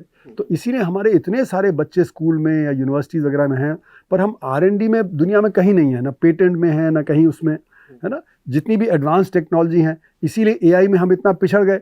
और AI में सारे लार्ज लर्निंग मॉडल अमेरिका के हैं या चीन के हैं, तो वो हमको गुलाम बना लेंगे, क्योंकि हम तो उसको AI को इस्तेमाल करेंगे सिर्फ, है ना। तो वो हमारे वो जो लार्ज लर्निंग मॉडल होने चाहिए जिसके आधार पे हम AI बना सकते थे, वो हमने नहीं किया। अमेरिका में $500-600 बिलियन का जब ट्रंप ने आते ही जो अनाउंस कर दिया, चीन भी $80 बिलियन कर रहा है। हमारा तो जब प्रोग्राम जो अनाउंस हुआ तो $1.5 बिलियन। अब ज़रूर जो अंबानीज वगैरह कह रहे हैं कि हम करेंगे, पर वो कम्पीट कितना कर पाएंगे उनसे, जो मतलब बड़ी बड़ी वहाँ पे जो कंपनियां हैं, जो अब आज जिनका जो मार्केट कैप जो हमारे GDP से भी ज़्यादा हो गया है, एनवीडिया का और इनका, है ना, जो इलॉन मस्क वगैरह का। तो इसलिए हमारे जो कमज़ोरी है वो ये कि हमने R&D पे ध्यान नहीं दिया। हम स्ट्रेटेजिक थिंकर नहीं है। हमें कैसे जो आत्मनिर्भरता करनी है, मतलब आज़ादी के बाद हमने आत्मनिर्भरता की बात की, पर जितना तवज्जो देना चाहिए था शिक्षा पे, स्वास्थ्य पे, वो हमने नहीं दिया। तो इसीलिए हम पिछड़ गए। तो अमर्त्य सेन ने भी एक लेख लिखा था शायद 1986 या उसके आसपास। तो उन्होंने कहा देखो, जब हम आज़ाद हुए 47 में, तो चीन, भारत, कोरिया, मलेशिया, थाईलैंड, हम सब एक लेवल पे थे। गरीबी थी, शिक्षा की कमज़ोरी थी, स्वास्थ्य की कमज़ोरी थी, है ना। लेकिन ये लोग बड़ी तेज़ी से आगे बढ़ गए, क्योंकि इन्होंने शिक्षा पे, स्वास्थ्य पे बहुत ध्यान दिया। तो इनका लेबर प्रोडक्टिव हो गया, और उसी के आधार पे फिर इनकी ग्रोथ तेज़ हुई, और जब ग्रोथ तेज़ हुई तो ये बहुत आगे निकल गए। तो हमारे यहाँ तो आज भी जो बहुत सारे बच्चे हैं जो चाइल्ड लेबर के फॉर्म में हैं, जो मतलब घर में मदद करते हैं या चाइल्ड लेबर के तौर पे हैं। तो सारे बच्चे तो स्कूल में नहीं हैं, और स्कूली शिक्षा भी अच्छी नहीं है। तो हमें तो कॉमन स्कूल सिस्टम करना चाहिए था, जैसे कि इलाहाबाद हाई कोर्ट ने कहा कि भाई जो अमीरों के बच्चे हैं, जो सरकार में लोग हैं, उनके बच्चे हैं, वो सब जो कॉमन स्कूल में जाएँ, तो सब जो स्कूल अच्छे हो जाएँ। जब सब स्कूल अच्छे होंगे तो जब ट्रेनिंग बच्चों की अच्छी होगी, उसमें से बहुत अच्छे जो हुनर होगा वो निकलेगा। तो हमने जो नीतियाँ अपनानी चाहिए थी ना, वो नीतियाँ सही नहीं अपनाई हैं, और इसमें टेक्नोलॉजी आज सबसे क्रूशल है। जो टेक्नोलॉजी में कमज़ोर होगा उसको दूसरों की बात सुननी पड़ेगी। अगर हमें कोई चीज़ एक्सपोर्ट करनी है, हमारे पास कमज़ोर टेक्नोलॉजी है, किसी के पास ज़्यादा अच्छी टेक्नोलॉजी, वो हमें बीट कर देगा उसमें कंपटीशन में, है ना। तो टेक्नोलॉजी डेवलपमेंट, R&D करना, यही सबसे ज़्यादा है। और R&D कोई ऐसा नहीं कि आप तुरंत कर देते हैं। अगर आपका फ्यूडल एटीट्यूड है तो फिर आप कुछ बच्चों को छूट नहीं देंगे, तो बच्चों को छूट नहीं देंगे तो आपके आइडियाज़ नहीं जनरेट होंगे, है ना। अगर आप यूनिवर्सिटी में जो PhD वगैरह आपके साथ कर रहे हैं उनको दबाते रहेंगे कि नहीं यही करना है, तो इसमें तो क्रिटिक करना ज़रूरी है। मतलब कि जब तक जो एग्जिस्टिंग नॉलेज है उसको आप क्रिटिक नहीं करेंगे तो नई नॉलेज नहीं डेवलप होगी। आप अगर पुरानी नॉलेज को ही आगे बढ़ाते रहेंगे तो फिर आपका जो डेवलपमेंट नहीं होगा। तो मैंने ट्रिब्यून में एक लेख लिखा था 2016 में, जब ये कन्हैया कुमार का इंसिडेंट हुआ, क्योंकि मुझे टीवी पे पूछा कि भाई आप लोग JNU में क्या पढ़ाते हैं और आपके बच्चे क्या सीखते हैं। तो मैंने ये कहा कि हम तो पढ़ाते हैं कि भाई आपको जो आइंस्टाइन में कमज़ोरी निकालनी है तब आप आगे बढ़ोगे फिजिक्स में, है सैमुअलसन में कमज़ोरी निकालनी है तब तो आप इकोनॉमिक्स में आगे बढ़ोगे। तो क्रिटिक करना सबसे ज़रूरी है, और हम वहीं दबा देते हैं। तो इसलिए मैंने एक लेख लिखा था 1997 में टाइम्स ऑफ इंडिया में कि डिसेंट इज़ द एसेंस। जब आप डिसेंट करोगे तो नई नॉलेज। अब अगर आप उसको डिसेंट को ही दबाते रहोगे जो फ्यूडल सिस्टम में होता है, तो फिर आपके जो नॉलेज जनरेशन आगे नहीं बढ़ेगी। सर आपने बड़ी अच्छी बात की। एक सवाल मेरे जहन में आ रहा है, कहीं थोड़े डॉट कनेक्ट हो गया आपकी बात सुन के, सोच रहा हूँ आपसे बीच में पूछ लूँ। सर वेस्ट में और हमारे यहाँ में फर्क क्यों है? जैसे हमारे यहाँ क्योंकि एक अथॉरिटी आर्ग्यूमेंट चलता है कि आप किसी बड़े आदमी का नाम दे दीजिए, चुप करवा दीजिए सामने को। वेस्ट में मैं देखता हूं कि अगर सुकरात ने कुछ कहा तो उसके चेलों ने उसको चैलेंज किया, फ्रॉयड ने कुछ कहा तो उसके चेलों ने उसको चैलेंज किया, और आइंस्टीन के साथ भी यही था। मतलब जो गुरु है, बड़ा नाम कितना भी हो, लेकिन बाद में आके आदमी उसको चैलेंज करा बिना सोचे कि कोई हर्ट तो नहीं हो जाएगा। हमारे यहाँ अथॉरिटी आर्ग्यूमेंट बड़ा चलता है। मतलब हम तो अपनी बुक्स को भी, रिलीजियस बुक्स है उसमें भी कुछ लिखा है, या कोई भी बड़ा आदमी है, किसी का भी नाम ले लो, हम उसके खिलाफ कुछ नहीं सुन सकते। आपको लग रहा है कि ये एक बड़ा माइंडसेट का फर्क है कि हमें लग रहा है जो पुराना है, जो पवित्र हो गया, उसको कोई चैलेंज नहीं कर सकता? ये दो चीज़ें दिखाता है। एक तो हमारा फ्यूडल एटीट्यूड है। फ्यूडलिज्म में ये होता है कि ऊपर से ऑर्डर आता है, वो फॉलो करना होता है, और वो ऑर्डर जो नीचे देता है उसको फॉलो करना होता है। तो हम हमारे जो इंस्टीट्यूशंस हैं, यूनिवर्सिटीज़ हैं, वो बहुत फ्यूडल माइंडेड हैं। ऊपर से मतलब ये होता है कि अच्छा जो प्रोफेसर ने कह दिया वही करना है, जबकि उसको चैलेंज करना होता है। तो मैं प्रिंसटन में जब पीएचडी कर रहा था फिजिक्स में, मैं देखता था कि वहाँ पे स्टूडेंट्स भी चैलेंज करते हैं हर चीज़ को, है ना। तो जब चैलेंज करेंगे और वो टीचर उसको सुन के और फिर उस पर डेवलप करेगा तो एक नया आइडिया आता है ना। तो मैंने अपने टीचिंग में भी देखा, मैं तो ओपन बुक एग्जाम देता था, तो बच्चे जब मतलब क्वेश्चन पूछते थे क्लास में, तो उससे मुझे लगता था अच्छा अभी ये जो मैं एक्सप्लेन कर रहा हूँ ये सही नहीं एक्सप्लेनेशन उसको समझ में आ रहा है, तो इसको और तरह कैसे पेश करूँ। तो उसी में से रिसर्च का आइडिया आ जाता है ना। तो ये अच्छी टीचिंग और अच्छी रिसर्च इंटरलिंक्ड है। हमारे यहाँ मैकॉले का आइडिया अभी भी है, हमने टीचिंग और रिसर्च को सेपरेट कर दिया है। तो बहुत सारे टीचर कहते हैं हम तो टीचिंग के लिए हैं, हम रिसर्च के लिए नहीं है। जबकि हायर एजुकेशन में अगर अच्छी रिसर्च नहीं करेंगे तो अच्छी टीचिंग भी नहीं होगी, क्योंकि अच्छी रिसर्च करने से नए आइडियाज़ आते हैं। तो आप जब बच्चों को पढ़ाएंगे तो नए आइडियाज़ के साथ पढ़ाएंगे, ना कि घिसे पिटे। अभी तो इसको कॉपी कर लो, उसको कॉपी, कुंजी से लोग पास कर जाते हैं, है ना। तो नए आइडियाज़ तो फिर आएंगे नहीं इसमें। तो एक तो फ्यूडल एटीट्यूड हमारे यहाँ बहुत है, जो कि नीचे तक भरा हुआ है। और दूसरा फिर हमने शिक्षा पे वो तवज्जो नहीं दी जो हमें देनी चाहिए थी, पब्लिक एजुकेशन पे, है ना। क्योंकि शिक्षा का जो क्षेत्र है उसमें मार्केट फेलियर होता है, तो पब्लिक एजुकेशन बहुत अच्छी होनी चाहिए। ठीक है, कुछ प्राइवेट इंस्टीट्यूशन भी होंगे जो अच्छा करेंगे, पर जब पब्लिक एजुकेशन कमज़ोर हो जाते हैं तो बहुत सारे फेक जो प्राइवेट इंस्टीट्यूशन भी खड़े हो जाते हैं, जो एक एक कमरे में जो शिक्षा दे रहे हैं या गलत सलत शिक्षा दे रहे हैं, और फिर फेक डिग्री सर्टिफिकेट हो जाते हैं। जैसे व्यापम के केस में हुआ, चीटिंग वाइड स्प्रेड हो जाती है। जैसे कि अभी हम देख रहे हैं कितने एग्जाम्स में, क्योंकि जब कोचिंग इंस्टीट्यूशन वगैरह जाते हैं तो उनको लगता है कि हमें और जब कमर्शियल वो करना है, जब बच्चों को अट्रैक्ट करना है, तो बड़े बड़े इश्तिहार दे देंगे कि टॉप 100 में हमारे 30 आ गए, 40 आ गए। तो 30-40 कैसे आएंगे? क्वेश्चन पेपर लीक करा दो तो फिर आ जाएंगे आपके बच्चे उसमें। तो उससे जो अच्छा जो करने वाला बच्चा है वो हताश हो जाएगा, क्योंकि जो कमज़ोर है उसके तो मार्क्स आ गए, इसके मार्क्स नहीं आए। तो इसलिए फिर हम टैलेंट भी नहीं उसमें कर पाते हैं। तो हमारी शिक्षा पद्धति में ये जो फ्यूडल एटीट्यूड है ना, ये बहुत ही परेशानी का दौर है। और फिर पब्लिक एजुकेशन पे जो हमें ध्यान देना चाहिए वो हमने पब्लिक एजुकेशन पे ध्यान हटा दिया है, प्राइवेट एजुकेशन। तो अभी जो न्यू एजुकेशन पॉलिसी 2020 की है वो पूरा कमर्शलाइजेशन और प्राइवेटाइजेशन और इसकी तरफ जो धकेल रहा है हमें, जबकि हमें पब्लिक एजुकेशन अच्छी बतानी है। तीसरी बात ये कि जब अगर आपको जो एजुकेशन को अकाउंटेबल बनाना है समाज के लिए, तो लॉन्ग टर्म का आपको सोचना है। लॉन्ग टर्म में अच्छी एजुकेशन वही दे सकता है जिस टीचर के पास ऑटोनॉमी होगी। जैसे कि मैं कह सकता हूँ कि मैं जो पब्लिक फाइनेंस पढ़ाता था वो और कहीं दुनिया में नहीं पढ़ाया जाता, है ना। उसकी वजह ये कि मेरा अपना एक व्यू है पब्लिक फाइनेंस का। अगर मुझे कहा जाए कि नहीं आपको यही पढ़ाना है, तो मैं अपना व्यू नहीं डेवलप करूँगा, है ना। तो हायर एजुकेशन में तो एक ऑटोनॉमी होनी चाहिए टीचर को कि वो क्या पढ़ाएगा, किस प्रकार से पढ़ाएगा, तो उसका कमिटमेंट होगा उसमें। अगर उसको कह दिया कि भाई आपको तो यही सिलेबस फॉलो करना है, तो आपने वो रटा रटाया करके वो आपने कर दिया, और बच्चे भी रट रटा के कर लेंगे। तो इसलिए लर्निंग बाय रोट जो है, जो मैकॉले ने हमारे यहाँ करवा दिया, टीचिंग और रिसर्च को सेपरेट करके, उससे फिर नॉलेज एब्जॉर्प्शन नहीं होता। नॉलेज एब्जॉर्प्शन नहीं होता तो बच्चे आगे बढ़ नहीं पाते हैं, और फिर R&D नहीं हो पाता है। तो इसलिए बुनियादी तौर पे हमें रिफॉर्म करने की बहुत ज़रूरत है, और ये समझना है कि सारे बच्चों को अच्छी एजुकेशन मिले, है ना, तभी वो compete कर पाएंगे। अभी जो अमीर का बच्चा है वो अच्छे स्कूल में जाता है, उसको बेनिफिट मिल जाता है। जो गरीब का बच्चा है फिर भी कुछ मतलब निकल आते हैं, फिर भी, क्योंकि इतनी टैलेंट होती है उनमें कि वो फिर भी निकल आते हैं। पर जो आम जो गरीब का बच्चा है वो बेचारा वहीं पिसता रहता है, वही 94% में जाके असंगठित क्षेत्र में करेगा, छोटा मोटा कोई काम करेगा, 8-9-10 हज़ार रुपये के काम करेगा। अभी आपने नोएडा में देखा जब प्रोटेस्ट वगैरह हुआ, बच्चों ने कहा कि 10-11-12 हज़ार का ही हमें जो काम मिलता है, उतनी आमदनी है। तो यानी कि नोएडा में तो फिर भी अच्छे हैं जो असंगठित क्षेत्र के, कुछ ढंग का काम है, पर जहाँ पे कि और जगह आप जाके देखें तो मतलब और भी परेशानी है। सही बात है, सही बात है। चर्चा के सर हम आखिर में आ रहे हैं। मुझे आपने जो पहले जिक्र किया ना कि हमारे किताबों को रटने की आदत है, तो मुझे ओशो या रजनीश का किस्सा याद आ गया। तो उन्होंने कहा कि मेरे कॉलेज में मेरा ओरल टेस्ट था, तो बाहर से टीचर आने वाले थे, तो मैंने उनसे पूछा क्या कहूँ, तो मेरे टीचर ने ही कहा कि देखो जो तुमने किताब में पढ़ा ना, जवाब वही देना, अपनी तरफ से कोई जवाब नहीं देना, क्यों फ्री थिंकर थे। तो जो उनका टेस्ट लेने आया तो उन्होंने उनसे पूछा कि तुम इंडियन फिलॉसफी के बारे में क्या सोचते हो। तो रजनीश ने कहा इंडियन फिलॉसफी क्या होता है, क्या तुम इंडियन फिजिक्स या यूरोपियन फिजिक्स बोल, तो फिलॉसफी फिलॉसफी होती है। तो मुझे उनसे उनकी बात याद आ गई कि हमें सिर्फ किताब में जो लिखा है आंसर वहीं से ढूंढने की आदत है।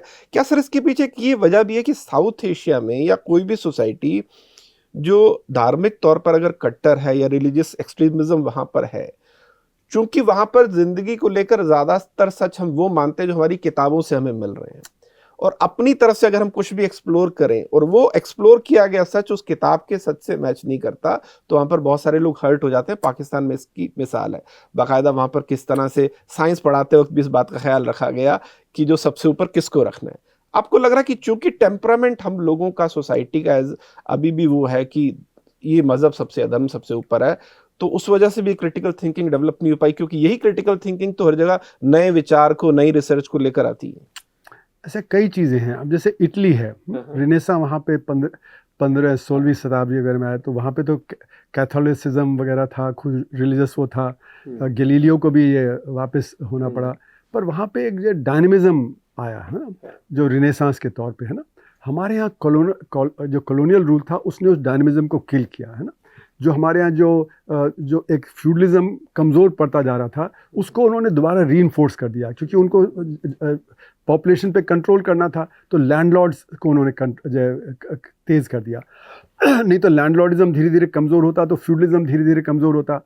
पर उनको तो लैंडलॉर्ड चाहिए थे गांव को कंट्रोल करने के लिए। फिर जो उन्होंने एलीट वर्ग बनाया है ना, जो हमारे ICS पुलिस वगैरह, वो भी एक मतलब जो अथॉरिटी फिगर थे, वो कोई नेबरहुड के फ्रेंड नहीं, जैसे कि ब्रिटेन वगैरह में कहा जाता है पुलिस से तो एक नेबरहुड फ्रेंड है। यहाँ तो माई बाप, आज भी जो आदमी है वो पुलिस से डरता है ना, कि वो लाठी चलाएंगे, वो मारपीट करेंगे है ना, वो पैसे झाड़ेंगे है ना। तो हमारा जो एलीट वर्ग है ना, वो बहुत ही फ्यूडल हो गया है ना, ये कॉलोनाइजेशन के। तभी मैं बोलता हूँ तो इट्स अ कॉलोनियल डिस्ट्रप्शन जो आज भी चल रहा है, कॉलोनियल डिस्ट्रप्शन। जो आज़ादी, क्योंकि आज़ादी का मतलब है कि हमें पॉलिटिकल फ्रीडम तो मिली, पर हम किस रास्ते पे चले, वो जो रास्ता कॉलोनियल टाइम पे था उसी पे हम चलते रहे। तो आदमी कब बदलता है, जब उसको समझ में आ जाता है कि ये गलत रास्ता है ना, तो उसको बदलता है। पर अगर ये हम समझ रहे हैं कि जब वेस्टर्न मॉडर्निटी को हम कॉपी कर लेंगे तो हम मॉडर्नाइज हो जाएंगे, तो फिर हम गलत रास्ते पे ही चलते रहेंगे है ना। तो इसलिए जो नॉलेज जनरेशन है ना, उसकी तरफ हमको ध्यान देना चाहिए था। जो मैकॉले की जो नीतियाँ थीं, जिसके आधार पे हमारी यूनिवर्सिटीज़ चलती थीं, हमारे इंस्टीट्यूशन चलते थे, उसको बदलना था। हमें जो स्टूडेंट्स हैं, जो यंग लोग हैं, उनको ज़्यादा ऑटोनॉमी देनी, उनको ज़्यादा फ्रीडम देना है ना। तो वो सब हमने नहीं किया जो हमें करना चाहिए। जो कोई भी अच्छी यूनिवर्सिटी है विदेश की, वहाँ पे वो ऑटोनॉमी मिलती है, हम अपने जो ऑटोनॉमी नहीं देते हैं, ऊपर से ऑर्डर आते हैं वही करते हैं है ना। तो इसलिए मैं तो ये कहता हूँ कि हमारी शिक्षा नीति जो है 2020 की, वो इसी को बढ़ावा दे रही है, न कि जो हमारे R&D। जो हमारे देश में जो वाइस चांसलर्स हैं वो पॉलिटिकल अपॉइंटीज होते हैं है ना। जो मतलब कि 1954 में मैं तो दंग रह गया जब मैंने देखा कि वो एक पत्राचार हुआ है ना, ये लेटर राइटिंग हुआ। एक प्रोफेसर हिल थे इंग्लैंड के, और भटनागर जो CSIR के डायरेक्टर जनरल बने थे 1954 में है ना।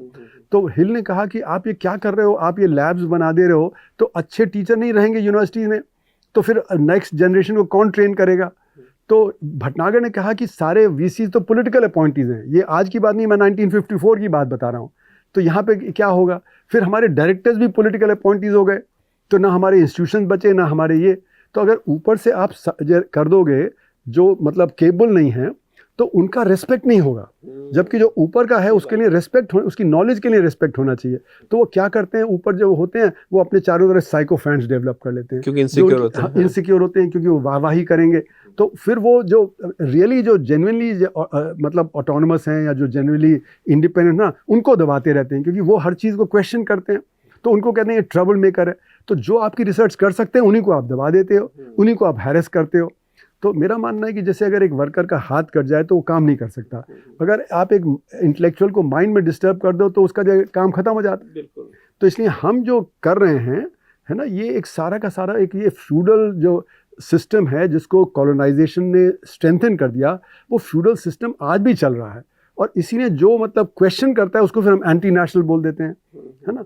तो आप हमें तो वेलकम करना चाहिए कि और क्वेश्चनिंग हो, है ना, तभी हम नई नॉलेज करेंगे। जिस दिन आप कहेंगे हमारे पास सारी नॉलेज है तो नई नॉलेज की ज़रूरत नहीं है। तो इसलिए 7th 8th 9th सेंचुरी के बाद हमारी जो यूनिवर्सिटीज़ थी वो डिक्लाइन पे चली गई, वो चाहे तक्षशिला हो, नालंदा हो, नागार्जुन है। तो बाय 12th सेंचुरी हमारे यहाँ यूनिवर्सिटीज़ ख़त्म हो गई। अकबर के राज में भी कोई ऐसी नई यूनिवर्सिटी नहीं आई, जबकि 12th सेंचुरी के आसपास से यूरोप की बड़ी बड़ी यूनिवर्सिटी निकलने लगी, पाडुआ, पाविया, पेरिस, कैम्ब्रिज, है ना। और जब मतलब ये वाइट मैन जब अमेरिका में लैंड किया 16th सेंचुरी वगैरह में, तो उन्होंने 50 साल के अंदर हार्वर्ड सेटअप कर दिया, येल सेटअप कर दिया, और जो प्रिंसटन जो आज की ग्रेट यूनिवर्सिटीज़ हैं। हमारे यहाँ कौन सी यूनिवर्सिटी है 15th-16th सेंचुरी से जो हम कह सकते हैं कि आज की ग्रेट यूनिवर्सिटी है? तो हमने वो तवज्जो ही नहीं दी जो कि नई नॉलेज हम जनरेट करें, जिससे हम करें। तो इसलिए हमारे यहाँ पतन होता चला गया, वो आगे निकलते चले गए, उनके पास टेक्नोलॉजी आ गई जिससे कि फिर उन्होंने हमें कॉलोनाइज कर दिया, है ना। उससे हमें लेसन लेना चाहिए कि आज की जो नॉलेज है उस पर हम डेवलप करें। हम कह रहे हैं कि हम जो डीकॉलोनाइज करेंगे इंडियन माइंड को, कहने के लिए बहुत अच्छा है, पर क्या हम 7th 8th सेंचुरी जाके जो नई नॉलेज डेवलप करेंगे? नहीं, आज की जो नॉलेज है उस पर हम डेवलप करना चाहिए। तो डीकॉलोनाइजेशन का मतलब है कि हमें अपनी नॉलेज, अपने सिस्टम अपने लिए बनानी है। अब हम डीकॉलोनाइज करने के लिए हम फॉरेन यूनिवर्सिटीज़ को इनवाइट कर रहे हैं। अब जो फॉरेन यूनिवर्सिटीज़ आएंगी तो क्या डीकॉलोनाइज करेंगी? वो तो अपना सिस्टम लेके आएंगी। हमें तो अपनी यूनिवर्सिटीज़ को ग्रेड बनाना है ना। तो इसलिए मैंने तो वो 1997 के जो टाइम्स ऑफ इंडिया का आर्टिकल था उसमें लिखा कि हम लोग को जेएनयू में कहते हैं कि you should be like Harvard और कैम्ब्रिज। तो मैंने कहा कॉपिंग is a contradiction in terms, है ना। अगर हम कॉपिंग करेंगे तो कैसे ग्रेड बनेंगे? JNU has to be JNU, Harvard has to be Harvard और Cambridge has to be Cambridge. JNU can not be Harvard, है ना। तो हमको ओरिजिनल अगर होना है तो हम कॉपी करके ओरिजिनल थोड़े होंगे। बिल्कुल बिल्कुल। Thank you so much sir, welcome. बहुत ही मज़ेदार बातचीत रही और मुझे लगता है कि लोगों ने बहुत कुछ सीखा। लोगों का पता नहीं, पहले तो मैं कह सकता हूँ कि मैंने बहुत कुछ सीखा। थैंक यू सो मच, इतनी सर बेबाकी से आपने बात की और इतने विस्तार से बात की। और चूंकि मेरा विषय नहीं, इसलिए अगर मैंने कोई गलत सवाल पूछ लिया तो मैं अग्रिम आपसे माफ़ी मांग लेता हूँ। तो धन्यवाद सर एक बार फिर से वक्त निकालने के लिए। इस बातचीत में इतना ही, नमस्कार।